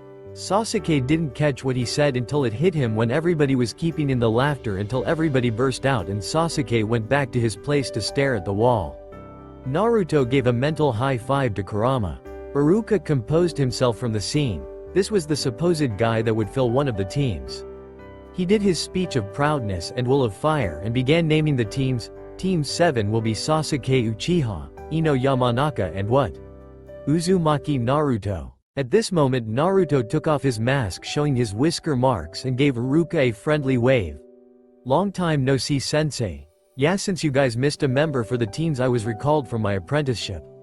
Ino was ecstatic, 2 good-looking guys on her team. She needed to know more about Naruto at this moment. She would question him later though. Iruka continued a bit baffled. "Your sensei will be Hitaki Kakashi. Next, Team 8 will be Hinata Hyuga, Kiba Inuzuka and Shino Aburame with Kurenai Yuhi as your teacher. Team 9 still exists. Team 10 will be Shikamaru Nara, Choji Akamichi and Sakura Haruno with Asuma Sarutobi as your sensei. That will be all. They will be here to get you in around 15 minutes. The teams sat down together trying to chat, but everyone was too nervous thinking about their future. Soon the teachers started coming in. Kurenai and Asuma came in together with Kurenai having a glow around her. Naruto waved at them. "Hey Kurenai ne Asuma-sensei. Naruto-kun." "Naruto," they said in unison. They both knew why he was here. "We would love to talk more to you, but we have our teams to meet. See you later," told Kurenai, giving him a goodbye wave. Before she could leave, Ino asked Naruto how he knew them. Kurenai wanted to see what Naruto would tell about her. "Kurenai ne was my sensei before I was forced to be in the team," he answered. Sasuke wanted to put Naruto down for his earlier stunt and said, "I bet she's as weak as you are," out loud. Asuma wanted to put the kid down, but Naruto beat him to it. He strolled down the aisle until he was in front of Sasuke and then bitch slapped him across the face. "That's your first education lesson. Do not speak down to your superiors," he calmly said, and went to Kurenai and Asuma to apologize about his teammate. When they left, he went back to his seat. The Hokage made him babysit the brat, so he did. The class soon emptied, leaving only the Team 7 waiting in the room. Sasuke still had the hand imprint on his face and seethed because he couldn't do anything about it because there were two Jonins to incriminate him. Ino started losing her calm in this atmosphere and went to Naruto to get some info about him. "So, Naruto, what have you been doing out of the academy?" He couldn't say the truth but could offer some insight to not appear rude to the girl. She was Inoichi's daughter after all. "I trained under Kurenai Ne and two of her friends sometime. I became a shinobi a bit before you and I've been on some missions.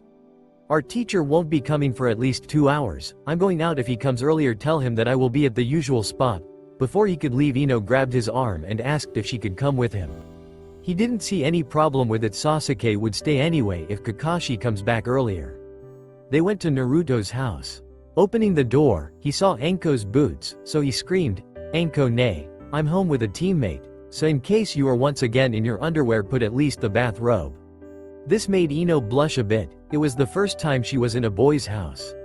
"Naruto, just give me a minute, I'm in the bathroom." They heard Anko reply, and a moment later she came down in a bathrobe with still wet hair. "My Naru-kun has brought a girl home already. You grow up so fast," she cried and wiped a tear. "Not funny, Anko Ne, she really is just a teammate, after all. We met for the first time in about 5 years. Kakashi-sensei is late as usual, so I came in to grab a bite." This made Ino sadden a bit. She wasn't even a friend for the moment. Well, she could only blame herself because she never talked to him. They went to the kitchen and Naruto asked Ino if she wanted something to eat. She didn't because she was on a diet. He sighed. He would have to beat it out of her soon, but it could wait for now. While he was cooking some simple fried chicken, Anko took out a cold beer out of the fridge. They seemed so comfortable around each other from Ino's point of view. She started asking her questions. "You called Kurenai-sensei, Kurenai Ne before and now Anko-san, Anko Ne. Are you all related? It's Anko or Anko-chan brat. I'm too young to become a san. And no, we are not related.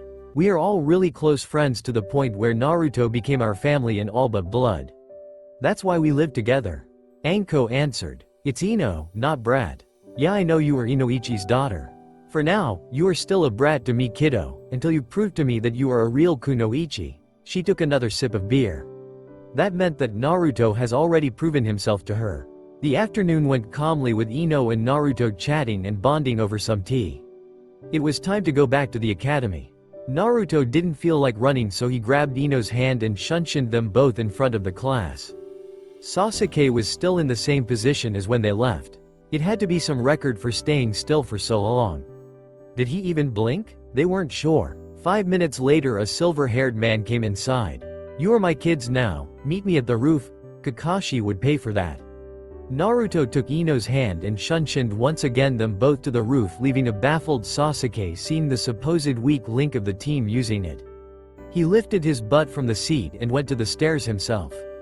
When he arrived, his team was casually chatting, waiting for his arrival. He positioned himself on the stairs and assumed his preferred position. "Now my cute little genin, why don't you introduce yourselves?" Kakashi said with a visible mirth at the word genin, to which Naruto gained a tick mark on his forehead. "You first, Mr. Stay Still. My name is Sasuke Uchiha. I don't have many likes and have a lot of dislikes. I have an ambition to kill someone and restore my clan." He was really good at keeping still. He said it all without his body moving a millimeter. "You forgot to tell that you are gay, as you so proudly said this morning," Naruto said with a snicker. He didn't have to antagonize him that much, but the Hokage forced him into this mission and he was going to take all possibilities to have fun. "Now you blondie," Kakashi continued. "Which one?" Naruto and Ino asked. "The platinum one, Ehim. My name is Ino Yamanaka. I like my family, fashion, gardening, and I think Naruto here would be a good friend. I dislike Sakura and perverts. My dream is to make my father proud of me," she said, smiling at Naruto. He gave her a good first impression.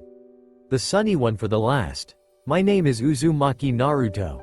I like training, ramen, my name Chan's. Ramen, one of my teammates, ramen.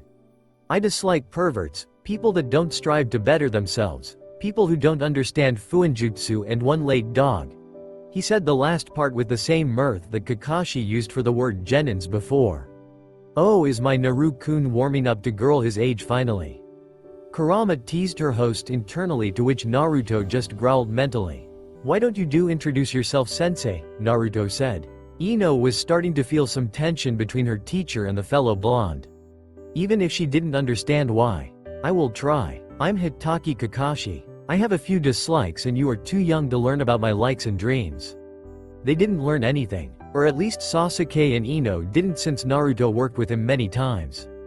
"That's all for today. Meet me at 7 a.m. at Training Ground 7. I advise you to not eat before or you are going to puke," Kakashi said in Shunshin somewhere.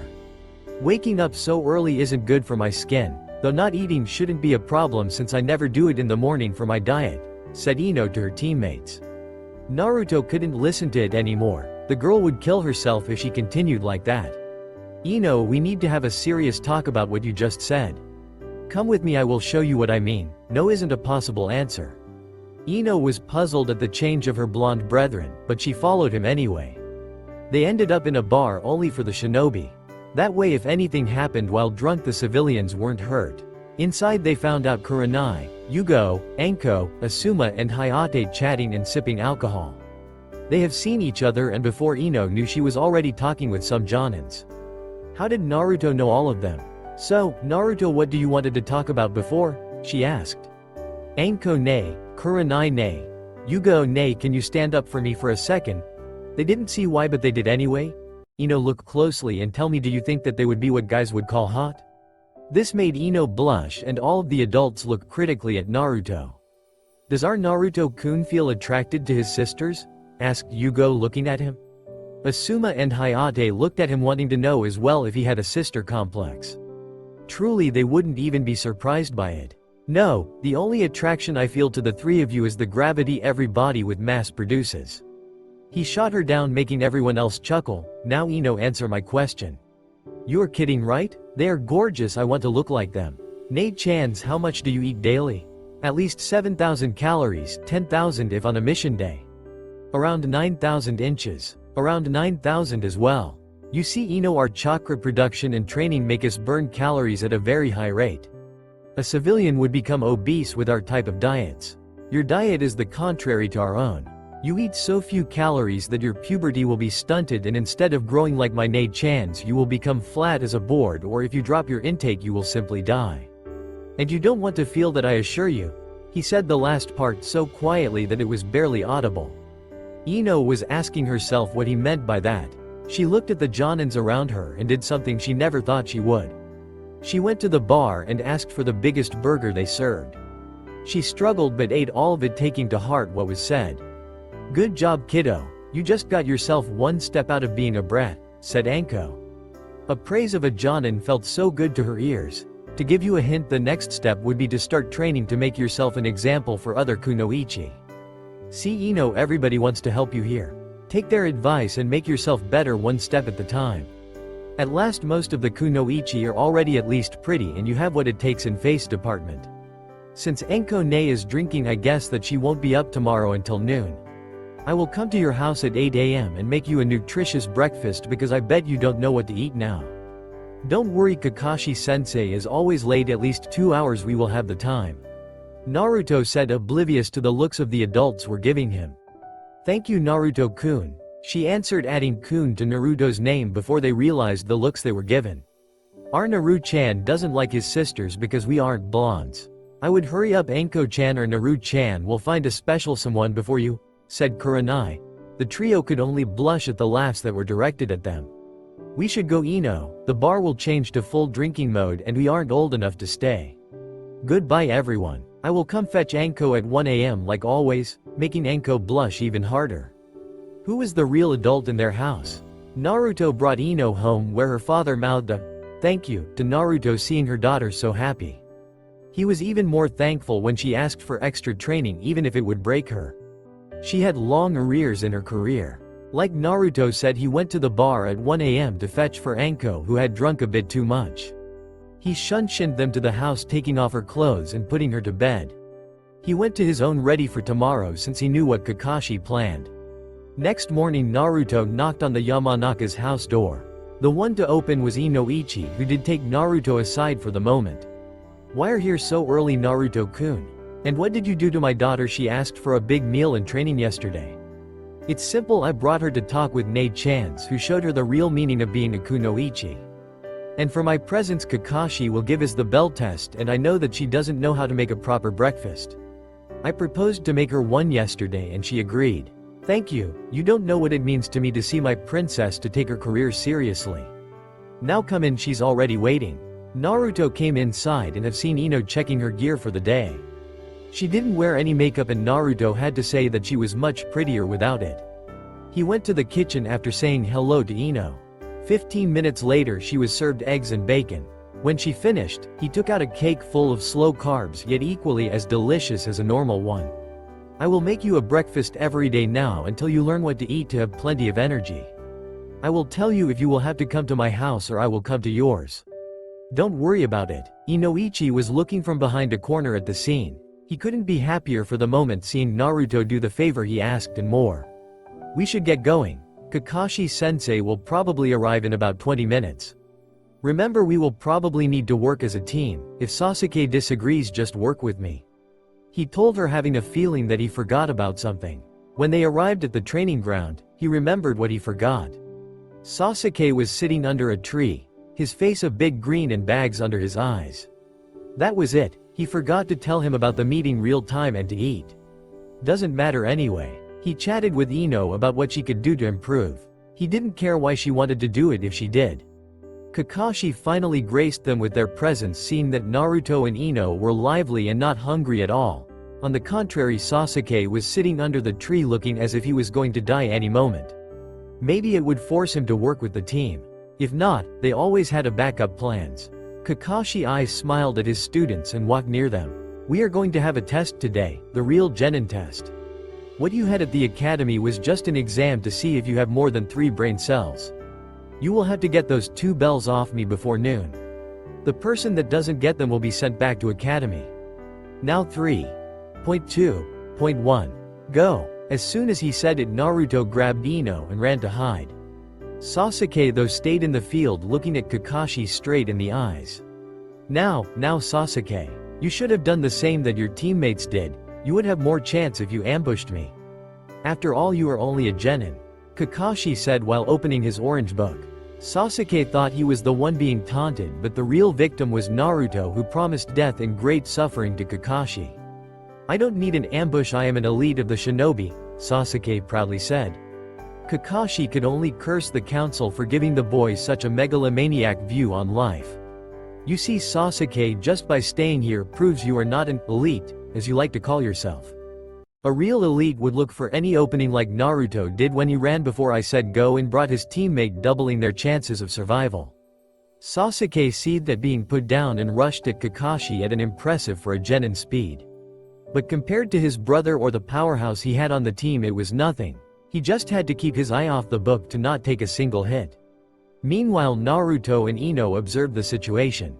Naruto was cursing Kakashi in his mind and Kurama was having a giggling fit at his expense. This idiot is going to kill us all. Wait, no, if it plays right, we can salvage this situation. Ino, will you work with me? If I get a bell, I will give it to you and go back to apprenticeship. He lied to her, but this was the protocol. She nodded, he already helped her so much she would give the favor back. That's what we are going to do. He explained her the plan he had made according to what Kakashi was doing. Soon enough the occasion arose. Kakashi bound Sasuke to a tree after having enough of this useless battle. He went back to a rock to sit down and enjoy his fine literature. As soon as he sat down, a smoke bomb went off as well as kunai sailed to him. He caught it with ease, but the sizzling sound at its bottom unnerved him. The exploding tags were just about to explode. He did a swift kawarimi. Naruto really wanted to kill him for the taunts before. He was glad that Naruto couldn't go full bananas on his ass with the onlookers. He looked around to see Ino cutting Sasuke free. He wanted to throw a kunai at her, but something stopped him. I won't let you, futon. Daitopa. He pushed Kakashi back, making a smokescreen out of the dust. He jumped straight in with 2 kunais. Kakashi, we have a problem. If Sasuke agrees to our plan, I feel he's going to try to incinerate us both with his Kaden Jutsu. If he does that, you won't be able to make a lie good enough to make us pass for the teamwork. Naruto said while striking the kunais in his hands. It was a stupid and effective method to simulate the sound of battle. I had a plan for that. Just be sure to remember the third law of the Anbu code. The life of your friends is more valuable than your own, they both said. Okay Kakashi, now kick me out of here and do what you have to do. Fast before the dust falls. Naruto flew out of the plume of dust, making his fall even more dramatic to accentuate the strength difference. If he ever wanted to quit being ninja, he would become an actor for sure. He sensed what happened. Kakashi came out of the woods with an unconscious Sasuke and a wiggling Ino. These games tire me. I will give you a chance, you or her. If you don't kill yourself, I will kill Ino and then seal Sasuke's chakra for good. At least he will make a good breeding stock. Kakashi making a Chidori to show his point. Naruto didn't hesitate. He took one of his kunai and plunged it in his abdomen. He was sure that Kakashi would stop him millimeters away, but no, this bastard let him stab himself. He was going to fuck his life up so much that even his mother wouldn't recognize him. Ino was too shocked of what has just happened. Her new friend has just killed himself to protect her. She felt so weak seeing Naruto fall to the ground. She wiggled herself free and ran to him. Kakashi-sensei, why? Please help him. She cried, but before she could finish, Naruto was already taken by Kakashi to the hospital. Come with Sasuke to the hospital in a few hours. I will give you a response for that. Meanwhile, Naruto has just closed his wound with the yang and whispered to Kakashi, I will hurt you so bad, you bastard. I will ask Anko to lend me her torture tools. I would sleep with one eye open from now on if I were you. Kakashi gulped, knowing that Naruto was capable of doing it. Maybe he really pushed it too far? A few hours later, Ino came to the hospital with Sasuke. She had to almost beg him to come, but finally he relented. Her eyes were red and puffy seeing time and again the scene of Naruto plunging a kunai into his stomach to save her. She came inside Naruto's room, who had useless bandage over his non-existing wound. Kakashi was on his bedside reading his orange book. Ino seeing this seethed in anger, not understanding how their teacher could be so insane and insensitive. Little did she know that she was in the presence of two insane ANBUs. Naruto-kun, are you alright? How are you feeling? I'm so sorry for being so weak, she rushed to him. Naruto felt bad for making her this worried, but he didn't have a choice that time. Yeah, I'm alright, Ino. I missed any vital organs on purpose, they only had to stitch me up a bit. Don't worry about being weak. Nobody begins strong. The fact that you see that you need more training is a proof of your strength already. He said with a smile which lifted her spirits. Now Kakashi-sensei, why did you let Naruto stab himself? And now you are here like nothing happened? She screamed at Kakashi. That's because Naruto found out the true meaning of the test. It was about teamwork. You listened to him, but Sasuke didn't even want to hear any explication, right? She nodded her head. It was as he always knew what they were doing in the forest. You see, Naruto became a shinobi before you and already went on some missions outside the village. He understands what the will of fire means. He didn't hesitate one moment to sacrifice himself for his teammates, and I needed you to see it in the first place. My late friend once told me, the one who breaks rules are scum, but those who abandon their comrades are worse than scum. Naruto did exactly that. He preferred to forego the rules of mission completion for your sake. Learn from this experience and get your understanding of the will of fire. He let them ponder that for a bit. Ino seemed to understand what Naruto has done. As for Sasuke, he thought that Naruto should sacrifice his lowly life for himself. Now that this explanation is done, because of Naruto you all pass. Meet me tomorrow at noon to let Naruto heal his wounds, Kakashi said, and quit the building through the door to get the newest Icha. The truth was Kakashi would sleep now in case Naruto exacted his vengeance. Sasuke followed his suit. Naruto-kun, are you sure you are alright? You stabbed yourself pretty deep. Don't worry, Ino. I heal very fast, and with the help of Medic Nin I will be up by tomorrow. Now get something to eat and train. If you need some help you can come back or ask Anko if she's home. He told her, shooing her out. It wouldn't be good for her to lose the motivation she got just before. She went out and Naruto planned his vendetta against Kakashi. If he had to be serious, the plan was already in action. Time skipped 1 week. Naruto came with Ino to the training ground, chatting as usual about how she had gotten better with her father's help. Soon Kakashi came in as well. He looked really bad. His face was green and had huge bags under his eyes. This was Naruto's plan, he wouldn't hurt Kakashi directly.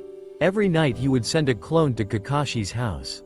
The clone would hit the wall, open the lock or the window, making Kakashi always on the edge to the point that he wouldn't sleep for 3 days now, too scared of his student. "Hello Kakashi-sensei, slept well?"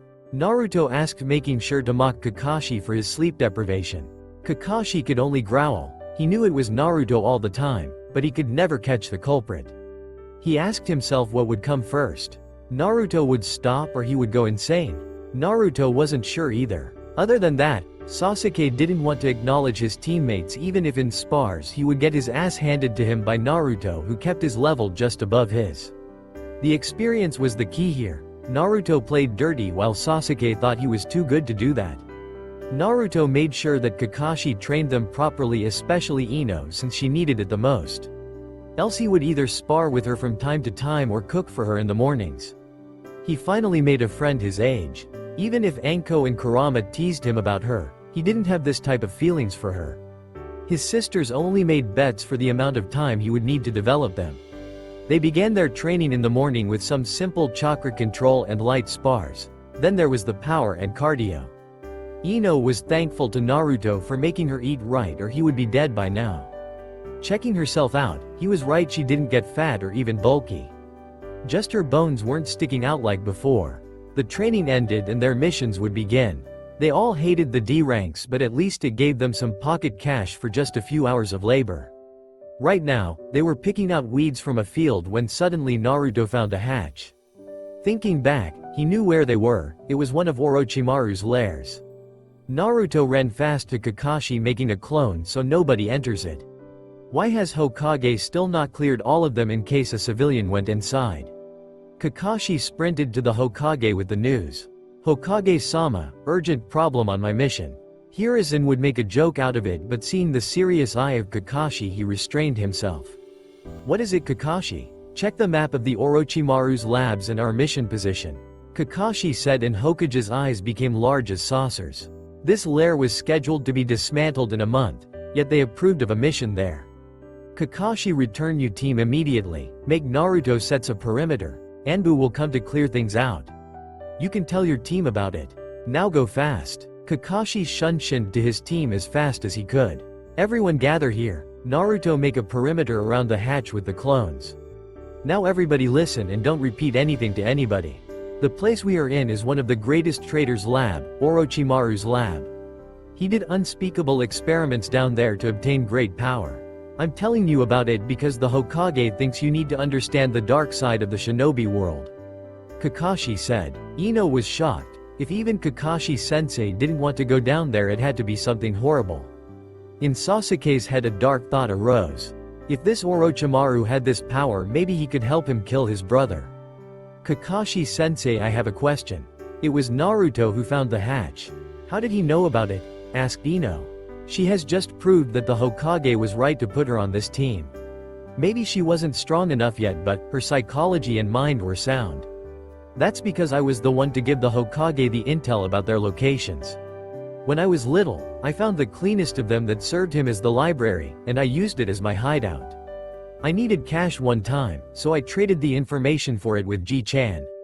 Naruto answered the question. There was only one question. Why would Naruto need a hideout? She didn't want to ask about it yet. Maybe her parents would give her some insight.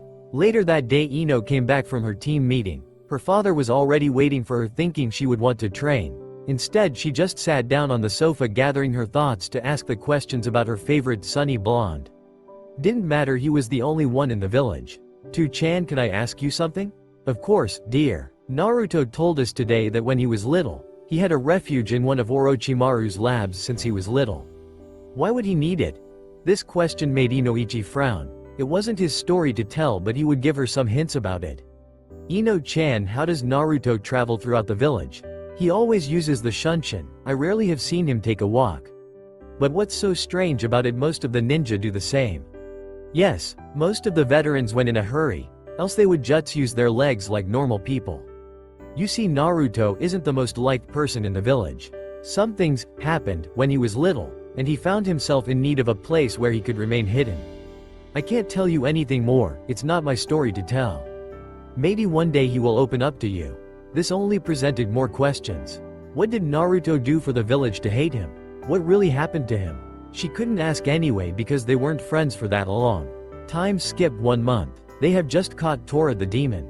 The beast that scared every shinobi worse than the Kyuubi herself. Looking at it, Ino could see why. Sasuke was just badly scratched on his face and had thrown the cat to Naruto. Naruto forced it into submission with his killing intent. Ino was almost sure she has seen his eyes change color for a moment.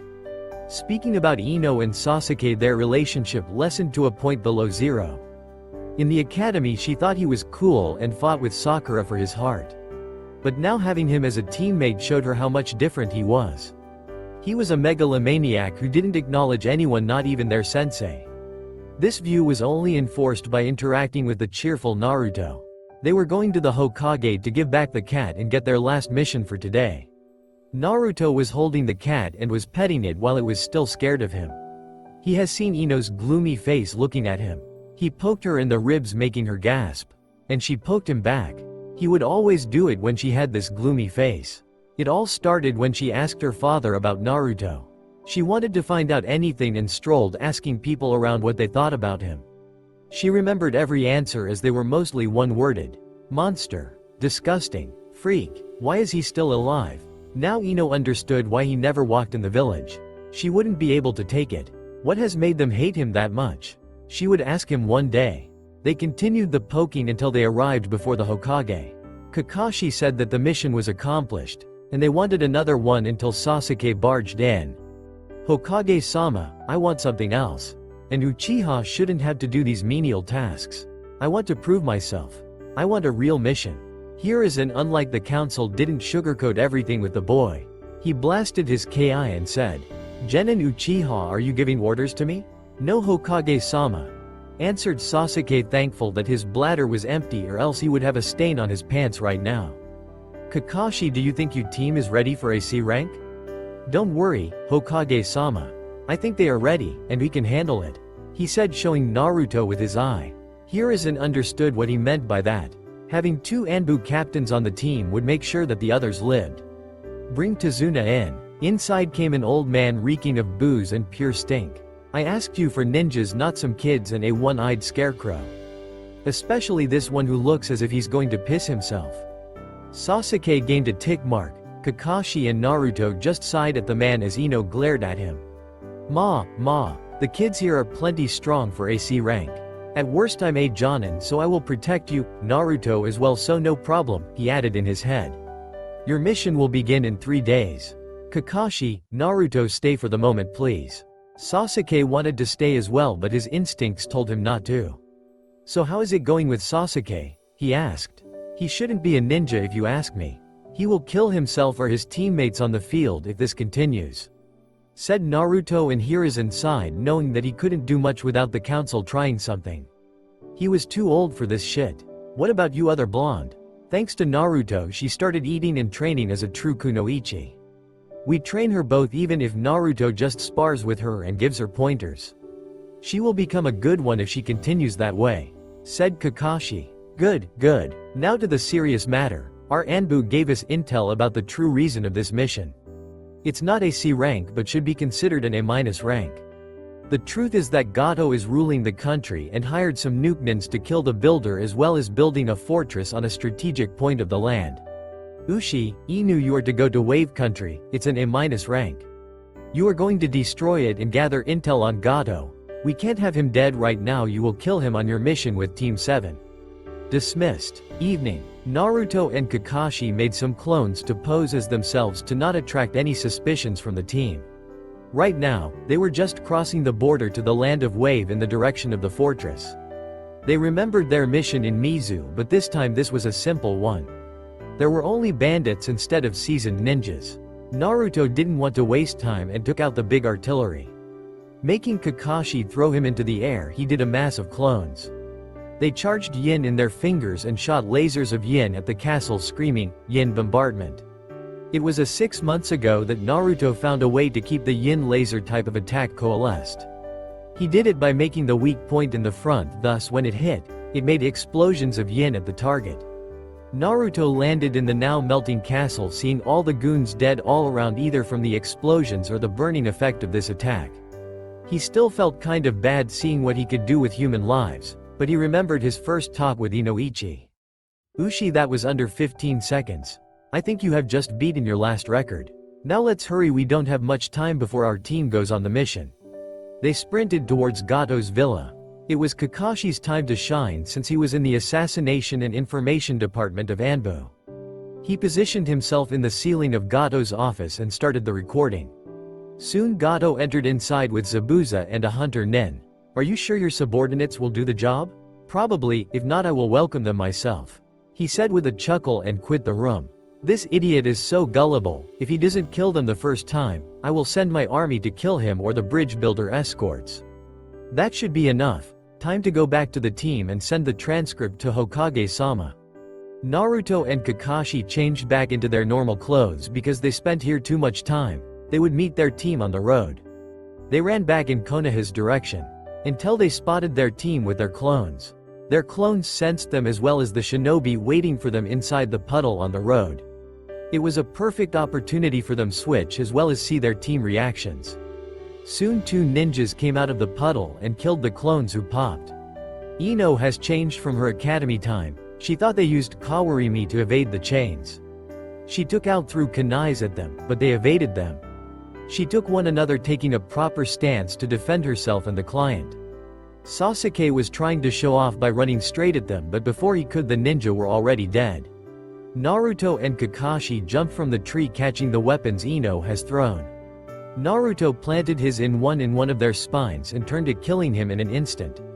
Kakashi kicked the other one and put him on the ground. Next, he took the kunai and pinned his hands to the ground with it.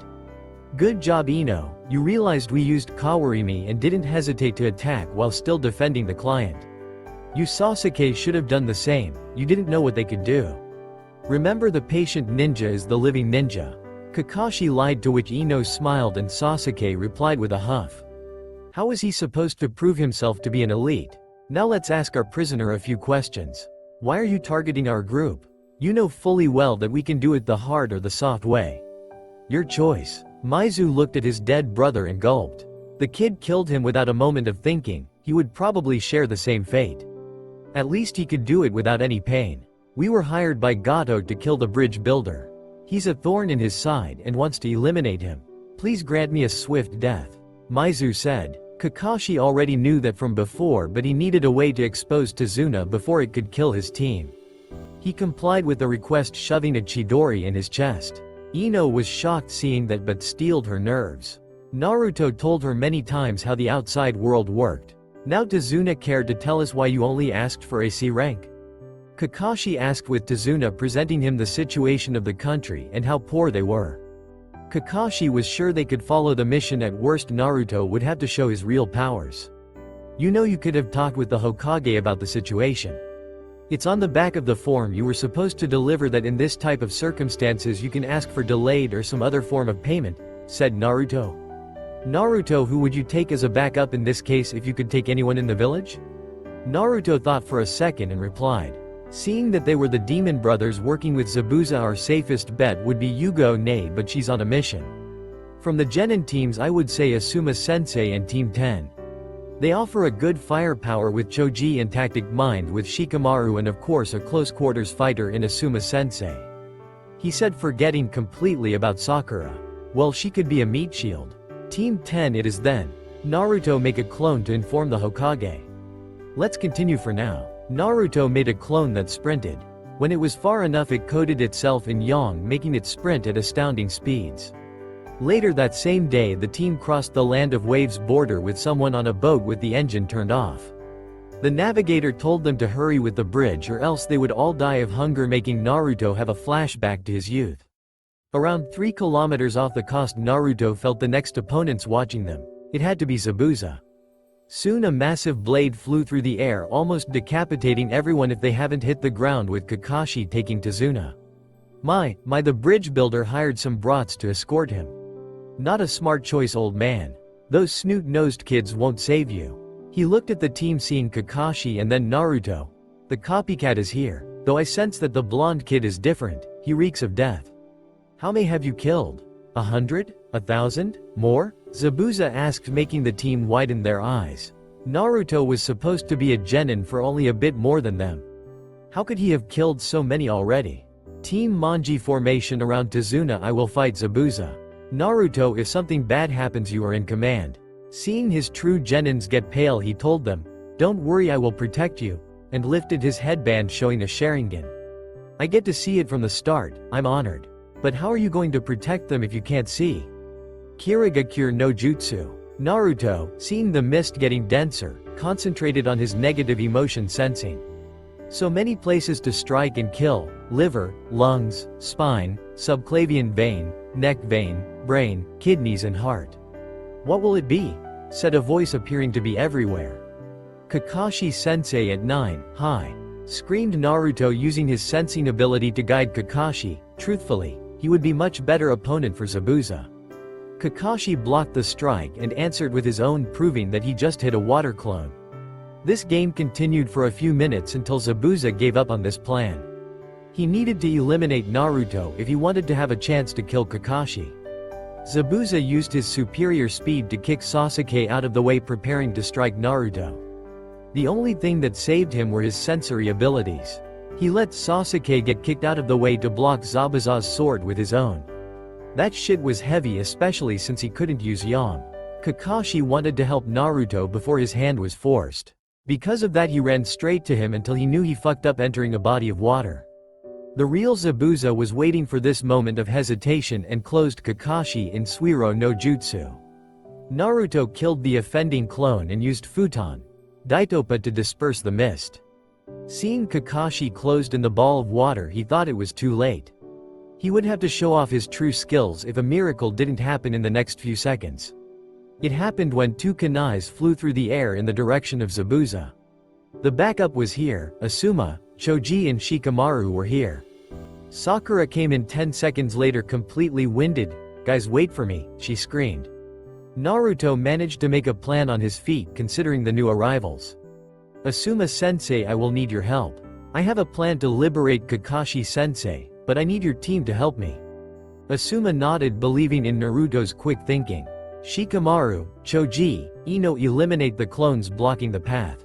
Asuma-sensei, assist me. They all nodded and did their part. Shikamaru bound them with Kagemane no Jutsu, then Choji charged in with his Nakuden Sensha.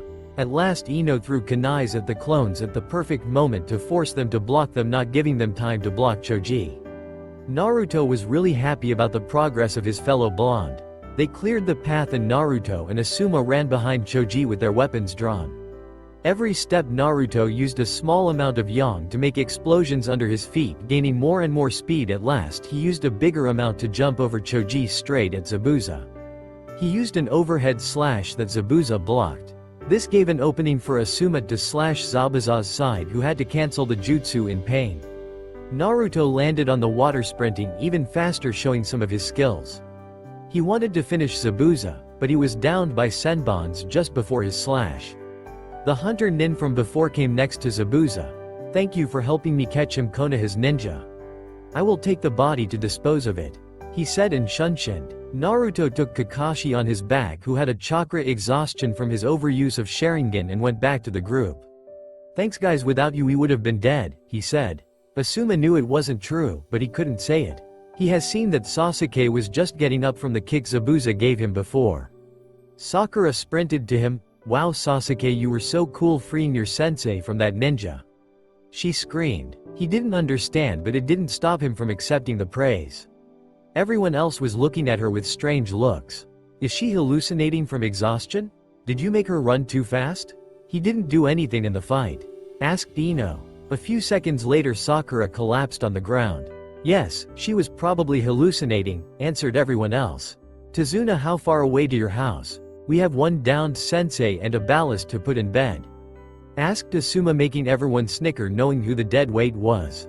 "It's about 20 kilometers, we should be there in a few hours." "We don't have enough time. Naruto, make a clone to carry Tazuna. Sasuke, you take Sakura. We are going to run." Sasuke wanted to protest but remembered what happened the last time he spoke down to his superior in rank. 20 minutes later they were at a small house. Tazuna got off Naruto still shaking from the roller coaster of his life and knocked on the door. A woman around 30 years old opened the door holding a knife in case. "2-san, you are back safe. Are those the ninjas who protected you?" "Yes, you should have seen it how the blonde and his sensei worked together." After that he took control of the situation. "Most of these kids are hella strong," he said looking at everybody without Sasuke and Sakura. Next, he did some swooshing blade sounds reminiscing the battle making everybody sweat drop at the childishness of the old man. "Now, we need a bed, the gray-haired one needs some rest as well as the other one. Thank you everyone, now please come in, come in." She rushed them inside. "Thank you everyone, now please come in, come in." She rushed them inside. "Miss?" asked Asuma. "Tsunami," she answered cheerfully. "Tsunami-san, where can we put those two? And why were you holding a knife when we came here? You can put them upstairs, there are beds there." Naruto went to set Kakashi there and Sasuke didn't have enough patience, so he just dropped unceremoniously his baggage on the floor. As for the knife, you see, since Gato occupied the land he would send his thugs to extort us and kidnap the women and children. It was for protection just in case. "I see," Asuma said trying to light a cigarette. Before he knew, it was already cut and on the floor. "If you want to smoke please go outside," Tsunami said. Meanwhile Naruto has just put Kakashi in bed. "Kakashi, Zabuza will come back." I couldn't react with everyone watching, but that was the hunter nin you saw before. "Tough luck, call Asuma, we have to talk about it." Naruto did as told and brought Asuma to the room. "Asuma, you know who we are. Before this mission we were sent here to get some intel on Gato. Zabuza isn't dead. The hunter nin was his accomplice. We need to find a way to prepare for his comeback. We should train the teams before he comes back. I will stop you here, Asuma. We may have a way to evade all of the fighting against him. We have the recording of Gato saying that he won't pay Zabuza. We may talk him out of it. Train the genins though, he plans on sending his army against us. If it was only us it would be easy with Naruto, but since the others are here, he can at most use 10% of his abilities before it would raise suspicion," said Kakashi, and Naruto nodded true to it. "Naruto, are you going to talk to Zabuza since you had your clone follow them?" asked Asuma. "So, he has seen that in all this chaos? He wasn't a Jonin and one of the fire guardians for nothing." "Yes, I will leave right now, just let me change into my Anbu gear." Naruto did a clone and started changing. When he was ready, he shunshined away. "It always amazes me how this kid can go from the cheerful genin to Anbu in seconds," commented Kakashi. Naruto has just entered the cave where Zabuza and the hunter nin lived. Gato just left with a broken arm. He dropped to the ground and pushed the door. The hunter nin wanted to attack him, but Naruto blocked the fist. "Calm down please, I'm here to talk to you, master." Naruto turned to see Zabuza, "But I think you should see that first." Naruto showed him the recording from the room with Gato wanting to double-cross him. "What do you want me to do?" "Simple, go back to Kiri since they finally ended the rebellion and a new Mizukage was appointed." "I can't, I'm still a missing nin, they will kill me on sight." Zabuza screamed. "I don't think they will. For a price I can cash in a favor with the Mizukage to let you come back safely." "And what such an Anbu brat would have done with the Mizukage to earn a favor?" "I don't know, you tell me," Naruto said, igniting yang in his body making golden flames appear here and there. Zabuza couldn't believe who was before him. He knew that he has seen this mask somewhere, but now he knew where. "You are the golden demon. The juvenile Anbu who destroyed holds as if it was nothing with almost no help, thus making the rebels win. What this favor would cost me now? Simple, don't attack us and help us repel Gato's army," Naruto said, taking off his mask. Zabuza was shocked. He knew the kid before was holding back, but this was some outer space shit. "You are that brat from before. What? How? Why?" The demon of the mist almost stuttered seeing the whiskered face.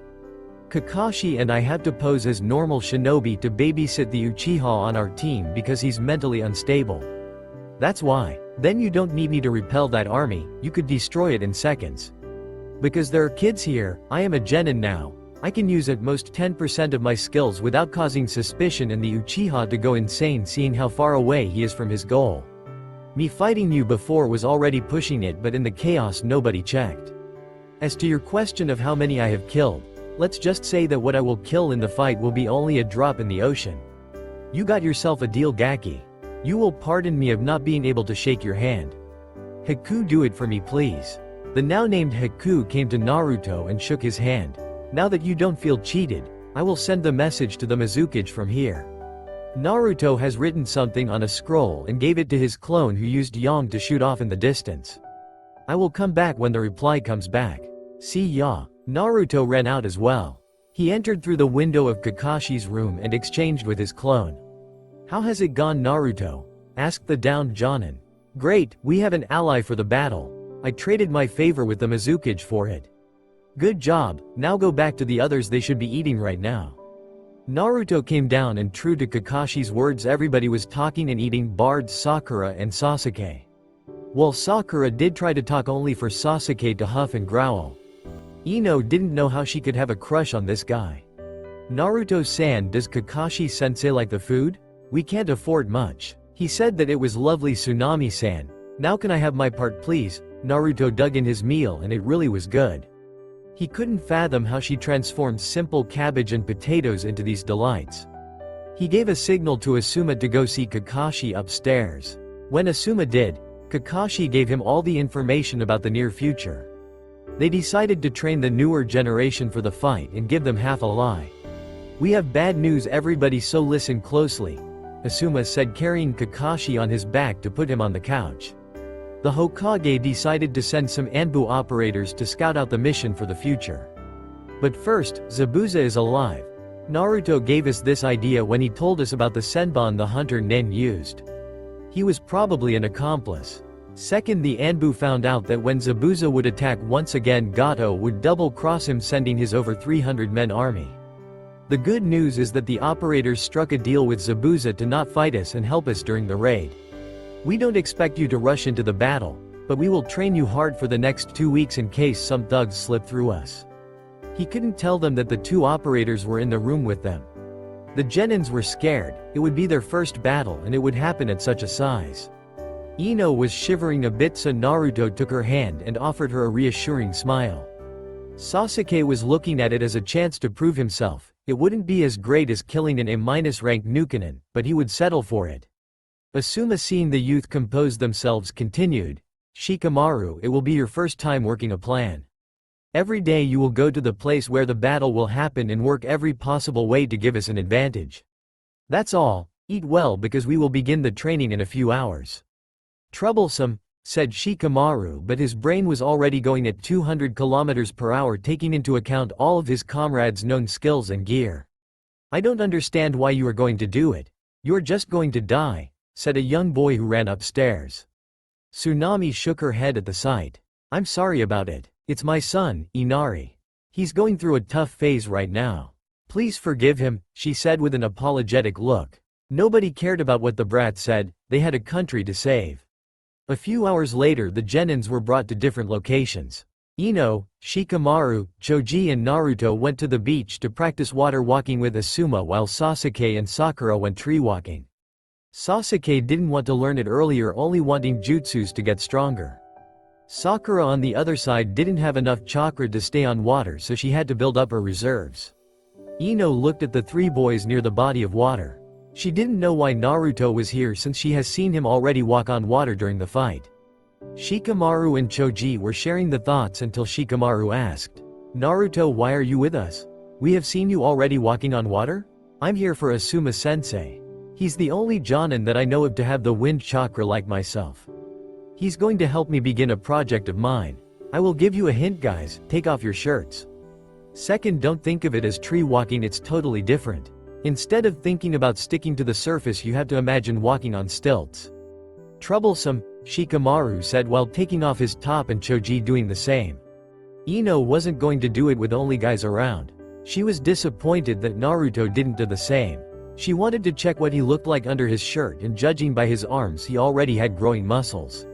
Meanwhile, Naruto was talking with Asuma. You see, I'm asking myself if by adding more chakra to the Hin no Jutsu I would be able to shoot it out of the blade. I don't think it can be done by adding more chakra. You would have to force it to stay together until the point of hitting the target. I would try in your case to make a thin hole in the water and hold it as long as you can. Maybe you can find something from it. Now off you go. Naruto calmly strolled on the water until it was deep enough for him to start trying what Asuma told him. He knew it was going to be difficult, so he started slow by making the hole large and blunt at the end. Not really usable in fighting, but it was a starting point. From now on he wanted to keep it open for at least 10 seconds. 3 hours later he was at the 9th second when two hands caught his ankles from under the water and made him sink in. It was Ino who was fuming for not being able to stay on the water for more than 10 seconds without losing balance. She was unnerved by the sight of Naruto calmly squatting on it, mocking them in the process. Naruto had a begrudging look on his face as if he was scolding a child without being angry. Seriously, Ino? I was so close to succeeding. He took of his hairband off, letting his wet locks flow. Ino was looking at him a bit too closely. You look good that way, Naruto. Why don't you let your hair be free? He was really good looking with his hair loose, the water only accentuating the shine of it in the setting sunlight. I always keep them that way at home. They just get in the way while fighting, that's why I always tie them in the ponytail. He gained a naughty smirk. He took off Ino's hairband as well, making her hair go loose. You are the one to talk, Ino. You look good yourself without the ponytail. Well, you look good with both, he said, making the girl get a healthy pink color on her cheeks. Asuma smirked, looking at the scene. He was so winning the bets right now. It wasn't the time for that though. Okay, you lovebirds, go back to training, he said, making Ino even redder and Naruto have the same color she had before. At the end, Ino was looking at Naruto, who had fallen a few times into the water by making the gap too wide and sinking in. The clothes were hugging him tightly, proving her theory about his developing frame. Little did she know that Naruto was looking at her as well, since she was drenched. It was one of the perks of having Anbu background that he was stealthy about it. Naruto-kun, aren't you a shy one? Shika and Choji have already lost their t-shirts long ago. You are the only guy with his clothes still wet and on him, Ino said, poking him in the ribs. Yeah, you could say that, he replied, being conscious about the scar on his torso. How many years it would take for it to disappear, at least physically. He wasn't going to lose though, so he poked her back. This game of poking went until the end of dinner when Tsunami announced the rooms. I'm sorry, we don't have enough rooms for all of you since Kakashi-san is resting in his own. Don't worry about it, Tsunami-san. I will set a tent in the garden. That way I will set the watch, said Naruto. He was already used to sleeping outside from his younger days and his Anbu career. I will take the shower first, then be polite to each other, he said in a mocking manner, imitating the adults. The night has fallen, and Naruto couldn't sleep, remembering the night when he was 4. It was so long ago, yet he still had nightmares about it. He mocked himself. What kind of S-rank demolition Anbu would have nightmares? Ino couldn't sleep, remembering the face Naruto made when she teased him earlier. He was alone now. It was her chance to at least begin the conversation. She quit the room hearing Sakura talking about her, Sasuke-kun, in her sleep. How far has her friend fallen? Walking to the front, she saw Naruto sitting on the roof. She climbed up and sat next to him. Want to talk about it? She asked after a few minutes of silence. No, he whispered. Where was gone the cheerful blonde she knew? You know, Naruto-kun, you are a huge enigma to me. We never talked in the academy, yet you helped me from the start. Thank you, she said, closing the space between them. You don't have to thank me, he said, letting her continue. You see, when we were on the mission and we found the lab, I began asking questions. I went around asking what the people thought about you, and I guess you know the answers already. Then Zabuza asked how many people you have killed. Who are you, Naruto-kun? I don't want to talk about it. I'm not ready yet. Don't worry, I won't pry. Just know that I'm here for you whenever you feel ready. She got so close to him that they were delicately touching. Thank you. Ino-chan, can I ask you a favor? He finally added Chan to her name. It was a big progress in her eyes. Of course, Naruto-kun. Can you stay like that with me for a bit? He didn't get a verbal answer. She only laid her head on his shoulder. Thank you, Ino-chan, he whispered. Dummy, you don't have to thank me, she whispered back. Next morning, they woke up in the same place, in the same position. The only difference was that now they had an audience looking at them with a camera. It was Asuma holding back his giggles. He could already feel the smell of Ryo when he came back with this photo as proof. The duo groaned, knowing it was already too late to negotiate. They got up, preparing themselves for the day. Inside, Kakashi, Asuma, Tsunami and Tazuna showed them the knowing smiles. Tazuna couldn't keep it and fired. How was your night, everyone? To everybody else it was the normal process of the host greeting his guests. To the knowing party it was a huge joke. The adults burst out laughing, leaving the kids question their sanity. The genins were once again sent to the field. No one could escape the training, even Kakashi, whose regeneration was sped up by Naruto only enough to let him walk without crutches. Gradually it would let him fight at least 2 days earlier than normally. Shikamaru and Choji went with the bridge builder as his protection detail. Shikamaru began his tour of the bridge, checking the plans and asking Tazuna about his stocks. He looked everywhere. Every nook and cranny could make their chances of survival go up. He went back to his post next to Choji and started scribbling over one of the plans they've given to him. That was the first time something was and wasn't troublesome at the same time for him. Fighting wasn't his specialty, he wanted to evade it at all cost. His ability to forge a plan for the battle would give him this possibility. It was always better to find with the brain than with the bronze in his family. Choji was calmly eating chips, getting bored because of the calm. He didn't know yet how much he would miss this calm in a few days. Seeing his partner finish scribbling, he found finally a way to get his boredom gone. Good job, Shikamaru. You must be having fun. You didn't say troublesome for at least an hour now. Fun? No. This kind of work pleases me. I just have to find a way to make sure that we survive even if we failed to defend on the bridge. This suits me, I just have to use my brain. It's tiring but still better than fighting. Hey, what do you think of Naruto? Naruto? He seems like an okay guy to me. I still remember him setting ways for us to escape from class. I still don't know how he did it though. That's not what I meant. 2 days ago, while fighting, didn't you feel like he was suddenly too good? He was in an apprenticeship, wasn't he? When we were in academy, Kurenai-sensei was already training him in the real stuff. Maybe, Shikamaru said, not believing it one moment. Now though, he would set himself on one of the posts to cloud watch. He needed the rest for the training this afternoon. Meanwhile, Naruto was assuming again his Slav squatting position and tried to make the hole stable and at least pointy in the water. Ino was walking next to him as if she was a newborn horse with water going up to her ankles.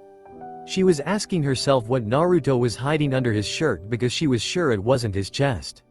Wait for a second, Ino-chan. You can throw me in the water in a moment. I just think I made a breakthrough. He couldn't keep the hole stable in size. He could keep it open, but it would be blunt and fluctuate. His idea was different though to the normal one though. Normally when using wind chakra, you would imagine 2 strands of wind rubbing against each other always perpendicular to the blade you wanted to coat. This way it gave you an edge that didn't dissipate. It was the definition of the first stage of Hin no Jutsu. This time making the wind go perpendicular to the water made the turbulent chakra at the end of the edge make the hole round and fluctuating. If he tried to send Hin that way, the blade would catch the vortices and it would disintegrate. He thought over it for a long time, asking himself how to eliminate the vortex created, but he came to a simple answer: he couldn't. This meant only one thing: he would have to take the turbulences out of the water. Thus, he started experimenting in different ways for the wind chakra to go. His new experiment was to make 2 streams in a rounded shape go parallel to the water. This way the edge wouldn't be made by rubbing but by the angle and distance between the streams. He concentrated and began his experiment. Slowly but surely, he pumped more and more chakra until the water was spread apart. It finally made an edge that resembled that of a 50-year-old axe, jagged and worn, but it was still an edge.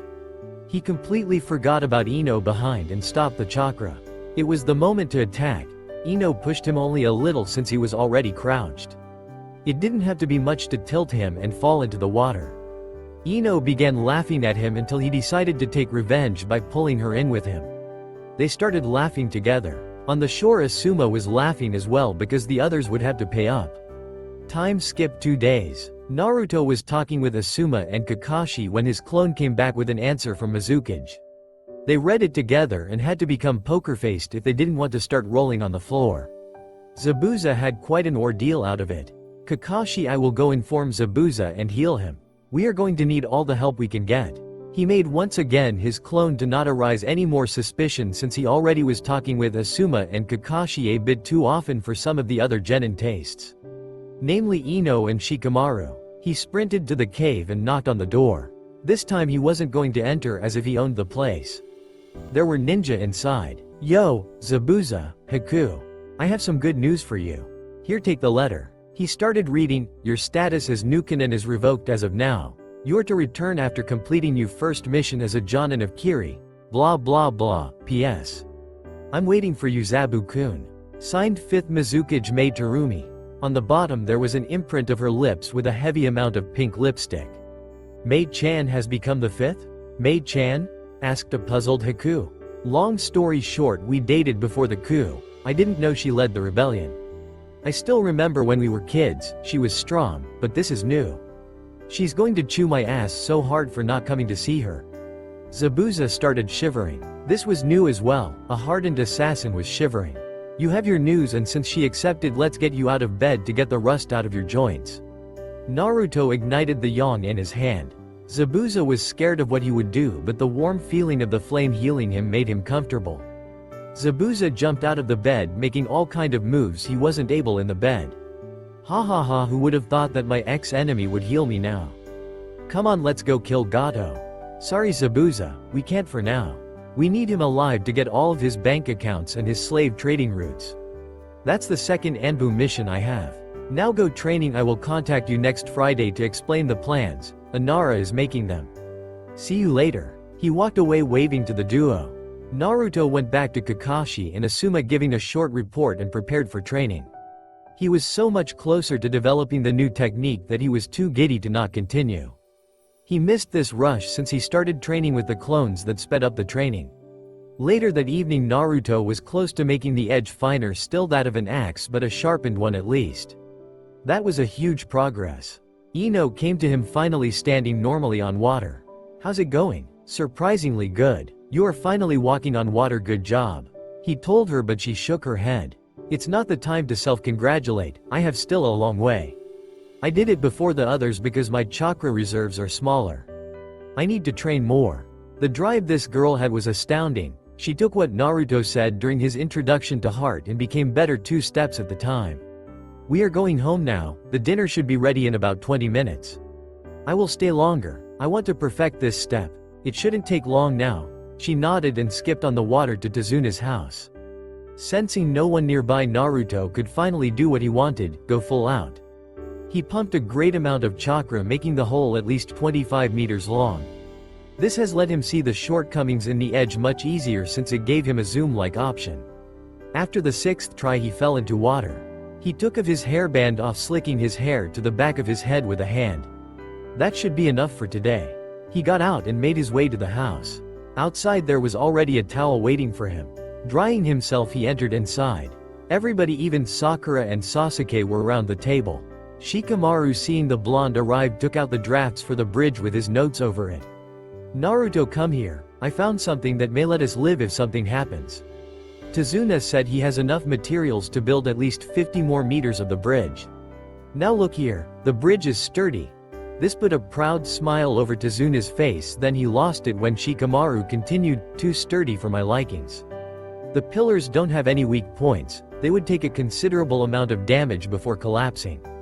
Tazuna, I will need to ask you to weaken the last 2 pillars for me. That way if anything happens, we can destroy the last 20 meters of the bridge, cutting the goons off." Everybody was nodding. This would give them an escape plan to regroup if needed and attack once again. "Count it done, son, we can rebuild the bridge, but we won't be able to do it if you guys get yourself killed," Tazuna said, counting in his head the best place to weaken the columns without it falling on itself. Soon Inari opened his big mouth to give another rant. "Why are you trying so hard? Why are you trying to be heroes? You are just going to die." Naruto directed his eyes at him and calmly said, "We aren't heroes, brat. We are shinobi, we kill, we steal, we deceive for a living. The only difference between us and Gato is that we do it for a good cause." "Shut up, you don't know Gato. What pain has he caused to everyone? You don't know pain, you live inside safe walls, sheltered from every bad thing in your life." Soon the room became cold and heavy. "Hey kid, I'm gonna show you something. Asuma-sensei, give me your lighter please."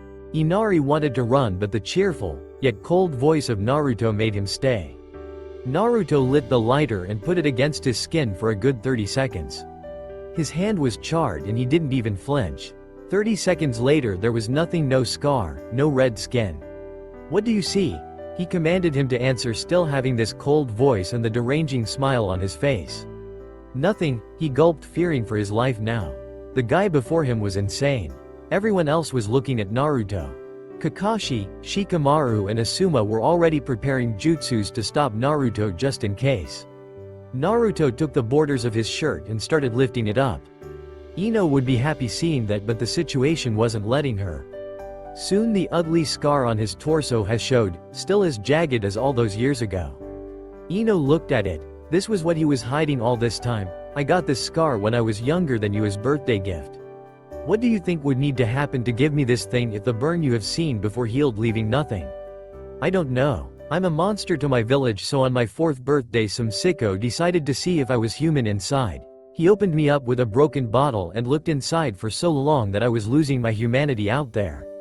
And this isn't the only thing. I was living on the streets and every day I was asking myself if today would be the last, to the point where I was contemplating suicide at 6. The people inside were shocked learning his life story.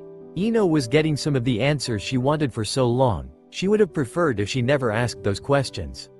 And you know what? I'm not the only one with fucked up past in here. Sasuke had his own clan killed in one night by his own brother. Can you imagine that? Seeing your grandfather kill your mother.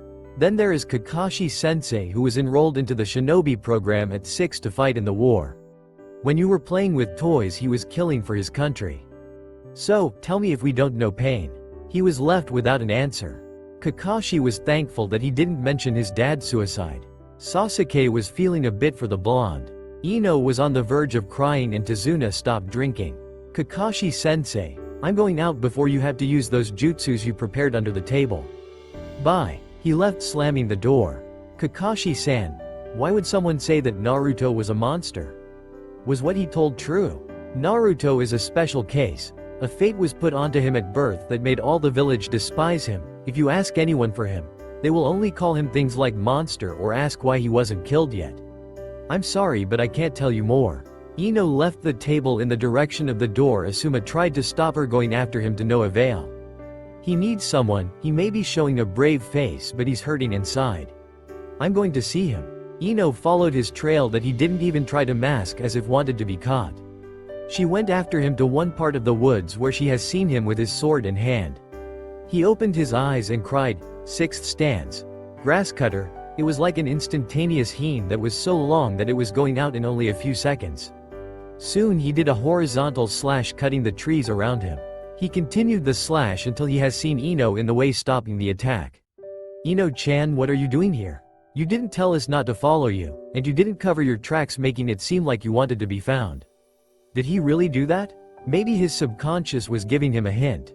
He sat down in the clearing he made and Ino sat down next to him. Want to talk about it? Yes. Go on, I will listen. They were so calm it was almost as if nothing happened before. You remember the other night you told me about what the villagers thought about me. Want to know why? She nodded her head.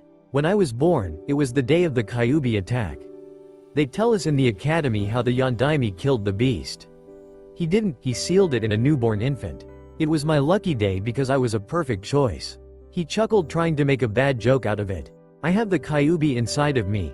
That's why I'm a monster to the villagers. A bad omen and memory for them.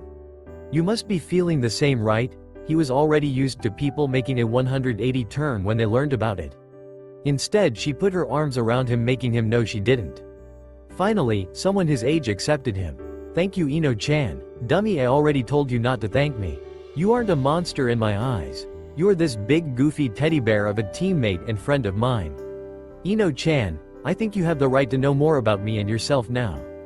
About herself? You see, because of another incident, someone bomb-trapped my flat. I gained the powers of my tenant. I was too strong, and it was true that I had an apprenticeship, but only for 6 months. Then the Hokage and my teachers decided to put me into Anbu. At 9 I was already in the demolition department. He showed her his tattoo. If she didn't see what he did earlier, she wouldn't believe him. Then why are you on this team as a genin? I was coming to this. Ji-chan wanted me and Kakashi to babysit Sasuke because he is too unstable to be a ninja. This entire team was made to contain him if he went to the dark side. You as a Yamanka were a perfect candidate to judge his mental status. Then why did you start helping me? I wasn't your friend or anything. At first it was a favor your father asked me. He was my psychiatrist in the Anbu.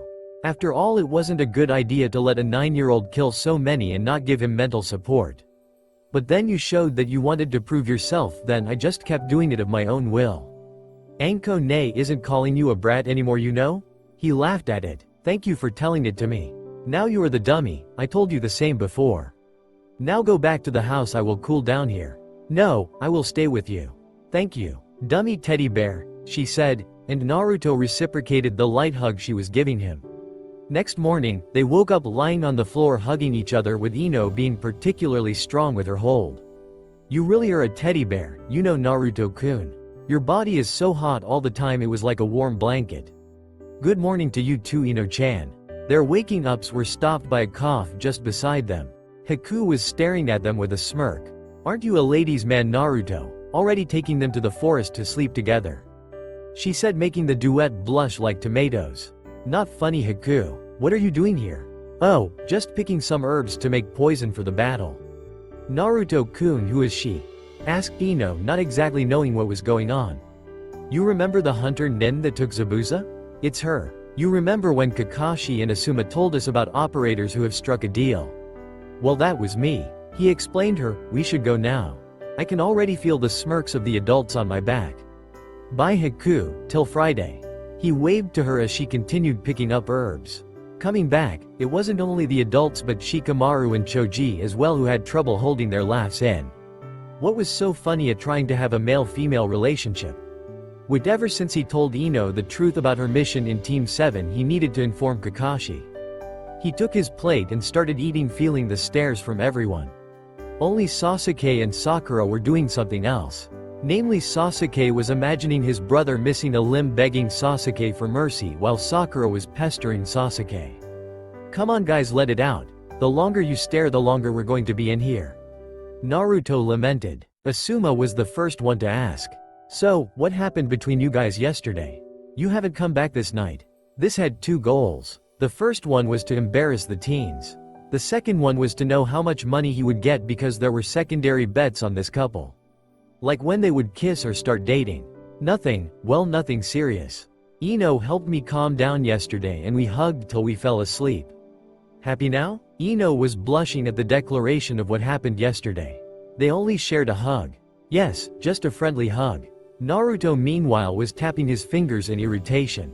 The truth was far from it. He used the Anbu, Jonin Morse code, which said, Ino knows, told her, Kyuubi, Anbu, Team 7, talk, 10 minutes. Asuma and Kakashi understood and finished eating fast.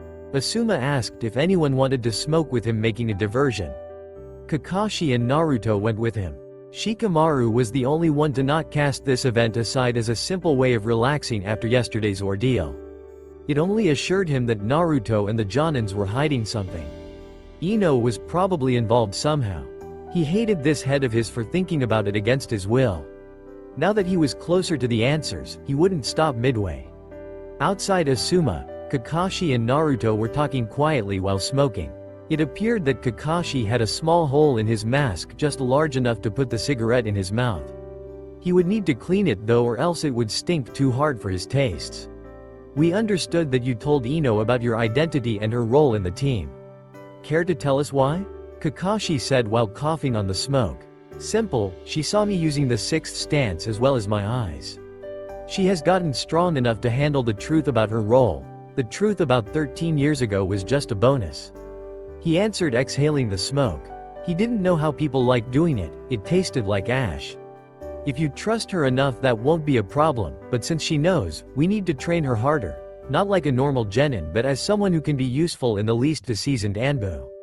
Said Kakashi. There is another problem. I think Shikamaru is getting a gist of what is truly happening.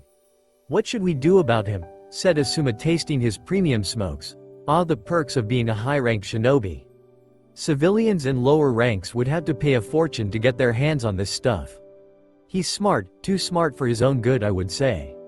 Let him sniff around for the moment. If he comes close to the answer, we will have to include him to make sure that he knows not to talk. Just in case up his training as well. Naruto said, putting out his cigarette. They went back inside with Naruto getting chewed out by Ino for stinking and made him go wash his teeth at least 5 times as well as change his clothes. She knew that in the future her boyfriend would be banned from doing it if she got one. While thinking of a future boyfriend, a certain blonde popped into her head. She shook it off, it wasn't the time for that. Okay, everyone get your asses into gear, let's go and train. Today Kakashi and I are going to protect Tazuna. You are free to train however you want and come to us if you need some guidance. This was made to let Naruto train Ino. Come on Ino-chan, let's go together, said Naruto, grabbing her hand and running off to the woods. Are we to expect some babies on the mission? Said Tsunami, seeing the developing relationship between the two youngsters. Let's hope not, or her father will kill Naruto in a very painful way, said Kakashi with a serious voice. Inoichi was capable of doing it, he cared too much for his princess. In the woods, Naruto finally stopped, making Ino stumble a bit. She would have fallen if not for Naruto catching her into something of a hug. He let her go and stood before her. I would have said thank you if I haven't fallen because of you. Now can you explain to me why you had run with me so far? Are you trying to confess to me, Naruto-kun? She teased him. I might some time if we continue like that. He teased back. Now to the serious matters. When we went to smoke with Asuma, we actually talked about you knowing the real purpose of our team and myself. We decided to up your training to make sure that Sasuke won't be a problem for you if anything happens. He may be ahead, but he's strong for a genin. Ino nodded and prepared herself. She didn't know what kind of training she would get from her Anbu teammate. Time skipped 1 week and a half. The Friday has come at last. Shikamaru developed a good plan for the battle and Naruto would give it to Zabuza as well as make the fine details with him. The genin were trained into the ground for the battle that would ensue in less than 24 hours. Ino and Shikamaru were trained even harder until they were trained even under the ground. Naruto continued on trying to use the Hine as a mid-range attack and somewhat succeeded. The problem was that he would have to make the speed of the streams perfect or it would turn and wobble in midair. He fought it by making one of the streams much faster. This way the blade of chakra turned in a predictable curved manner. He named it Sabama. Ino was trained by Naruto with the help of his clones. She was fighting against them to get a feel for a fight while outnumbered. He gave her some scrolls for Iryo jutsus. She wouldn't be with him all the time when she climbed in ranks. Her smaller reserves let her learn it quite fast, and the training with them has helped her grow her chakra resources. Speaking of their relationship, it has moved to a new level. Ino couldn't stand Sakura talking in her sleep, so every night she sneaked into Naruto's tent and slept hugging what she called her living teddy bear. Naruto woke up every time with her in his sleeping bag. Who would have thought that her grip would be so strong? Maybe he would have to lessen her strength training if he didn't want to finish like a toothpaste one morning. The real problem was that she was feeling a bit too comfortable with him and kept taking her onesie pajamas to sleep with him. Hopefully nobody would talk about it to Inoichi or Naruto wouldn't end well. Naruto right now was running once again to the cave of the Kiri shinobis. He needed to talk to them before the battle. He knocked on the entrance to make sure they wouldn't attack them. Entering there, Zabuza was polishing his sword, a long tradition and ritual for him. Naruto, at last you've come. I guess you have the plans for us. Naruto greeted them and took out the plans of the bridge. The Nara in our team studied the structure of the bridge thoroughly and came up with some ways to let us fight and live in case something happens without me revealing myself. Now look, the battle will take place around here, 50 meters away from land. These pillars 25 meters away from land were weakened to make the bridge collapse with some simple tags if we are overrun. We could have put a few exploding tags here and here, but any more and we could make the bridge lose the integrity where it was weakened. Naruto explained. Why don't we back 25 additional meters and put more tags where the columns are? Zabuza asked, showing the place. We thought about it, but there is the possibility that we are overrun and our plan to collapse the bridge would only close us with the thugs. Maybe we could use my ice to make a course to slow them down to make them come one by one. Haku added. That would help us greatly, Haku. How many could you make there? Depends on the amount of water on the bridge. The ocean is too far down, and it would take too much time to block them out. Can you do it with blood? Naruto asked. Yes, I could. How much could you produce? Let's check the math. They are supposed to be untrained and chaotic, so I guess they won't be further than 1 meter apart from each other. I have a technique that's around 3 meters wide. That should give us around 60 dead people. We can round it up to 300 liters. With the moisture in the atmosphere and the amount of blood I should be able to make 10 columns, if Zabuza-sama would use Kirigakure no Jutsu and make a thick mist maybe around 30. Great, I will ask Kakashi to make some earth walls with that. It should slow them down and turn the 10 vs 300 fight into a 10 vs 10 times 30 fight. We will count on you, Haku. Zabuza, I want you to go to Gato and precise the time of when you will attack. Asuma and Kakashi want to do it tomorrow at noon so everybody sleeps well and gets ready. See you tomorrow, Naruto. I hope you will show me at least 15% tomorrow. In the chaos it shouldn't make a difference. Oh, trust me, we have a way to turn it into much more. Just don't blink tomorrow. See ya. Naruto quit the cave thinking about the fight. How long it was since he was able to use some of his skills without the fear of being discovered. Outside someone was waiting for him. It was a boy with pineapple-shaped hair and earrings, also known as Shikamaru. Naruto, what are you doing here? Nothing. Nothing, my ass. I know you. Kakashi-sensei and Asuma-sensei are hiding something big. I have a few pieces, but I can't connect them into something sturdy. Naruto changed his demeanor into a serious one. What makes you think that? At the beginning, your placement into the teams was fishy. You were in an apprenticeship and people aren't called back from it unless a big reason was made. Normally they would have just taken the people that failed the tests last year. Second, your team in itself. Ino was supposed to be with Choji and I to remake the Ino Shikacho team our ancestors made. Third, during our fight with Zabuza you became stronger for a fraction of a second, too strong. Last, you are too friendly with the senseis, you would disappear with them from time to time. I don't know what exactly you are hiding, but I know that Ino's involved and knows as well. If it wasn't serious, she would talk about it from the start. You really are Shikaku's son. That brain of yours is just too good. How do you know my father? We worked once or twice together, or more like he would give me missions. Wait, he only gives missions to Jonin and Anbu. Don't tell me you are some Anbu on a secret mission. Naruto only chuckled and revealed his tattoo. Yes, I am. Kakashi-sensei is as well. We figured you would have figured it out sooner or later and made sure that if you know too much, we would tell you, so you know how to close your mouth. I'm listening then. You see, Sasuke wasn't supposed to be a ninja. Since the Uchiha massacre he has become too unstable to become something else than a genin. Add to that the council who pampered him, making his ego bigger than the Hokage monument, and you've got a huge risk. The Sandaime had to let him through under the pressure from the civilians who would have stopped their businesses with the shinobi, so he made Team 7. 2 ANBUs undercover and a Yamanka with a huge potential to make sure to stop Sasuke before it was too late. Troublesome, is that why Sensei trained me harder than the others and you trained with Ino, or should I say you trained Ino? In this case, how strong you really are? Exactly, we knew you two could become great assets before everyone else, that's why we needed you to become stronger. To answer this question, the simple answer is I could fight on my own Kakashi or Asuma, but I'm not strong enough to beat them. The puberty hasn't finished for me, and until then I won't be in my prime. On the other side, I was on the demolition team in Anbu, so if anything bad happens I will abandon my mission and clear the thugs in less than a few seconds. Now come, we shouldn't leave the others for too long. Oh, and take it, I added a few things with Zabuza and his trainee to the plan. They both ran to their base of operations with Shikamaru checking the best way to slow down the attackers. With that they probably won't have to blast the bridge into pieces. The night has fallen, nobody trained today to make sure that they were ready for tomorrow. When everybody was asleep, Naruto, Asuma, Ino and Shikamaru gathered in Kakashi's room. It's tomorrow then, said Ino, feeling nervous. Naruto took her hand to reassure her. Don't worry, Ino-chan, I will protect you no matter what. Even better, Kakashi found a way to make our odds at winning without me dropping the cover higher.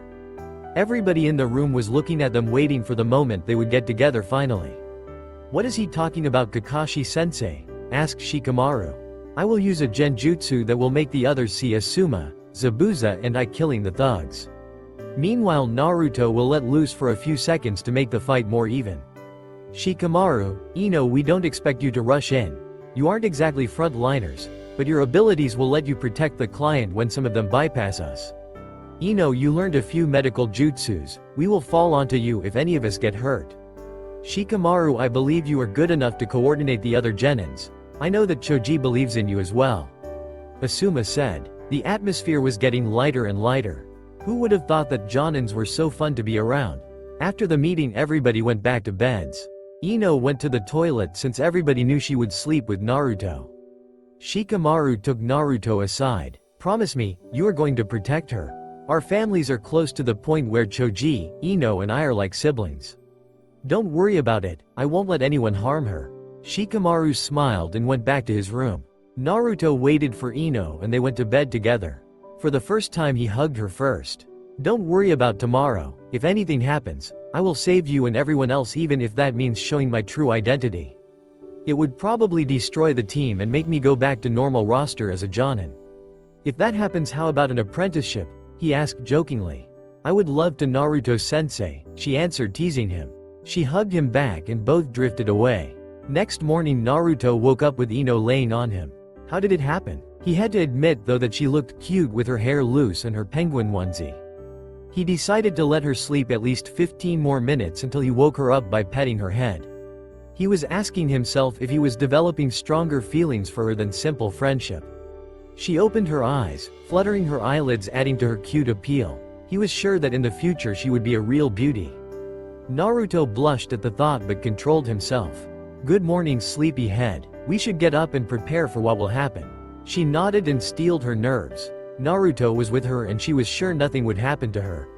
They entered their house with everyone getting their gear on. Shikamaru was counting the tags he had. Sasuke, Asuma and Kakashi were sharpening their weapons. Choji was making sure that his belts with kunais on top were properly attached and Sakura was. Why the fuck she was putting makeup on? Naruto and Ino soon joined the group and did their own preparations with Naruto polishing his sword and Ino making sure her med kit was full. They looked menacing to the point where Tsunami didn't dare to enter and say hello, with Inari hiding behind her skirt. You don't need to worry, Tsunami-san. We are just making sure that our gear is ready. We won't bite, said Kakashi with an eye smile. Everybody did the same, offering her a smile soon to enter their battle mode once again. Everyone ready? Then move out. Naruto led some clones behind in case Gato wants to take hostages. Kakashi said. Soon they entered the bridge, seeing that Zabuza and Haku were already here. Sasuke wanted to attack them nonetheless, but he was caught by his oversized collar thanks to Asuma. They neared each other until Zabuza said, the kids from the last time have a better aura around them. We prepared them for that physically and mentally as much as we could. Kakashi then took him aside to mention how they were going to let Naruto go full power. Zabuza turned his head and mouthed to Naruto, I will be watching, to which Naruto smirked. Speaking of him, he was tightly holding Ino's hand to keep her nerves levels down. Just remember what we talked about yesterday. 50 minutes later Gato came with his goons planning on finishing whoever was still alive. To his shock nobody was fighting, and they were watching him. Zabuza, what is the meaning of this? Why aren't you killing the bridge builder? I should be the one asking that, you fat midget. You are the one bringing this army of yours to double-cross me. Zabuza took off his headband and replaced with a new one delivered in the scroll with Mei's orders showing he wasn't a mercenary anymore. Doesn't matter, you aren't strong enough to fight them all, men kill them. The army went onto the bridge. They were sneering but so chaotic and disorganized that it hurt the shinobi's eyes. Kakashi started casting a jutsu in a way that everyone thought it would be a huge technique. In reality it was the genjutsu they talked about before. Naruto ran at the thugs, grabbing Zabuza's sword by pumping yang into his arms and core. He charged the hine into the huge chunk of metal and shot the Sabama to the side. He tossed the sword back to Zabuza and began running into range for his next technique with his wakizashi drawn. The thugs laughed at him. Look, the kid tried to show off, but he shot it to the side. Naruto didn't care and stopped 10 meters away from them. At this exact moment Sabama turned around and cut at least 60 men in half. He didn't stop there, he crossed his arms making his sword go behind the back horizontally. Soon a 20-meter-long hine-like blade was made from the wakizashi. Sixth stance. Grass cutter, 1. He slashed vertically. The numbers were down from 300 to 100. He jumped back to his peers. Kakashi, Asuma and Zabuza had to wake from their shock and take the same positions they had in the genjutsu. Getting there, Kakashi stopped the genjutsu. They could have let Naruto clear everything, but the genin had to earn this experience. Ino and Shikamaru were astounded. Is it really my teddy bear? So, this was the power he was hiding? And I've got a feeling he didn't go all out or we would have to build a new bridge. They didn't puke and positioned themselves. Haku created the ice pillars and the Jonin inside backed away with Kakashi closing the sides with Doden, Doryuheki. Naruto and Sasuke joined the fray, getting up close and personal. Slashing, bashing and using jutsus to kill their opponents. Shikamaru instructed Choji to join Haku at the middle ground where he would catch those that passed through and both of them would finish them off. Ino had her hands full as well. Whenever someone passed the second defense line, she would be the last one, as well as healing anybody who jumped to her. Sakura was talking with Tazuna. Meanwhile, Inari decided to stop crying and do what he could to help the shinobi. After that night, Naruto spoke with him a couple other times to make sure the boy comprehend what he should do. When ready, he asked one of the clones to come with him. It didn't think that staying was a good idea anyway, since Gato would know where to look for hostages.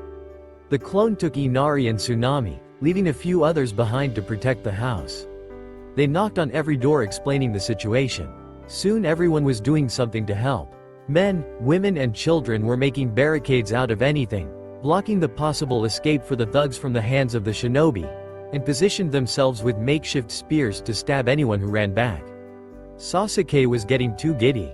He thought that killing them one by one was too easy, so he pushed them back further into the labyrinth. He was feeling the rush of the fight, not seeing that he was encircled and outnumbered. He looked at any possible escape. His vision was in slow motion and he found out an escape. Naruto used his negative emotion sensing in case something happened, and he was right to do it. That shit stain wanted to switch with Ino. He couldn't stop it, so he did the best thing he could. He timed his Kawarimi perfectly. When Sasuke used his, he would switch with Ino, letting her fight on an even ground. Ino didn't know what happened first. She was teleported to where Sasuke was before, and a millisecond before a sword pierced her, she was in the place of Naruto. She saw him get impaled. He turned with a smile to her, taking the sword out and sealing it with yang. He was furious now. His opponents didn't know who they were fighting against. He sheathed his sword and made claws with yin around his hands. 20 seconds later, nobody was alive where he was. Only dead bodies littering the ground and melting away. He would have a serious talk with Sasuke after this ended. 30 minutes later, the fight ended. Ino was healing a gash on Zabuza. Gato was bound in ninja wire, hanging upside down. They didn't let the villagers come yet. Seeing Naruto, Ino wanted to run at him to thank him for saving her, but she restrained herself, seeing his eyes. Eyes of a predator locked on Sasuke.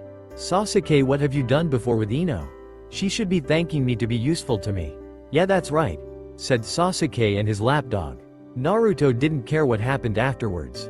He took him by his collar, lifting him up, and started bitch slapping him at every word he spoke. How you dare say something like that? Didn't you listen what Kakashi sensei said when we formed this team? If anything, your life is the useless one in here. Do you understand? Sasuke's face was bleeding and resembled a large pumpkin more than a face. Kakashi was furious as well. He would report the Uchiha when they would go back.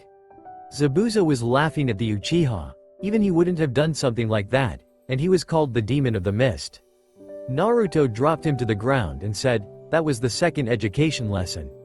I ask myself if you will live through the third." He went away as if nothing happened, and Ino came rushing to him. "Naruto-kun, are you okay?" He only showed his stomach. "I should have been stronger." He stopped her there. "This wasn't your fault, Ino. You are strong, stronger than Sasuke probably right now, who fights for wrong ideals. This situation should never have happened." He reassured her. "Aren't you scared that he will go to the council?" "Nope, I have 3 genins and the client's testimonies, as well as backing from the Hokage and a few clan heads. Should be a breeze." He laughed. Time skipped 1 week. The bridge was finally finished. Tazuna was happy that it wasn't collapsed. Gato was tortured into telling all of his information, and the money was returned to Nami as well as Gato for execution. Sasuke was locked in one room, as well as Sakura, who tried to let him out. Ino slept with Naruto every day, checking on him if his wound was truly healed. If you asked Naruto, it was more likely to touch his abs.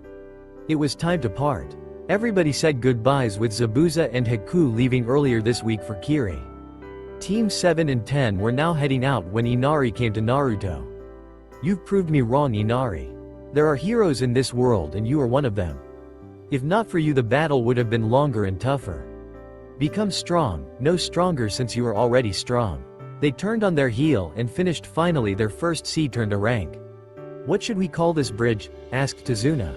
The Bridge of Hope, answered Inari. I was thinking about the Great Naruto Bridge, answered Tsunami. They would settle it later at home, they had a lot to do today. That's all for now. If you enjoyed this video, then please like, share and do comments.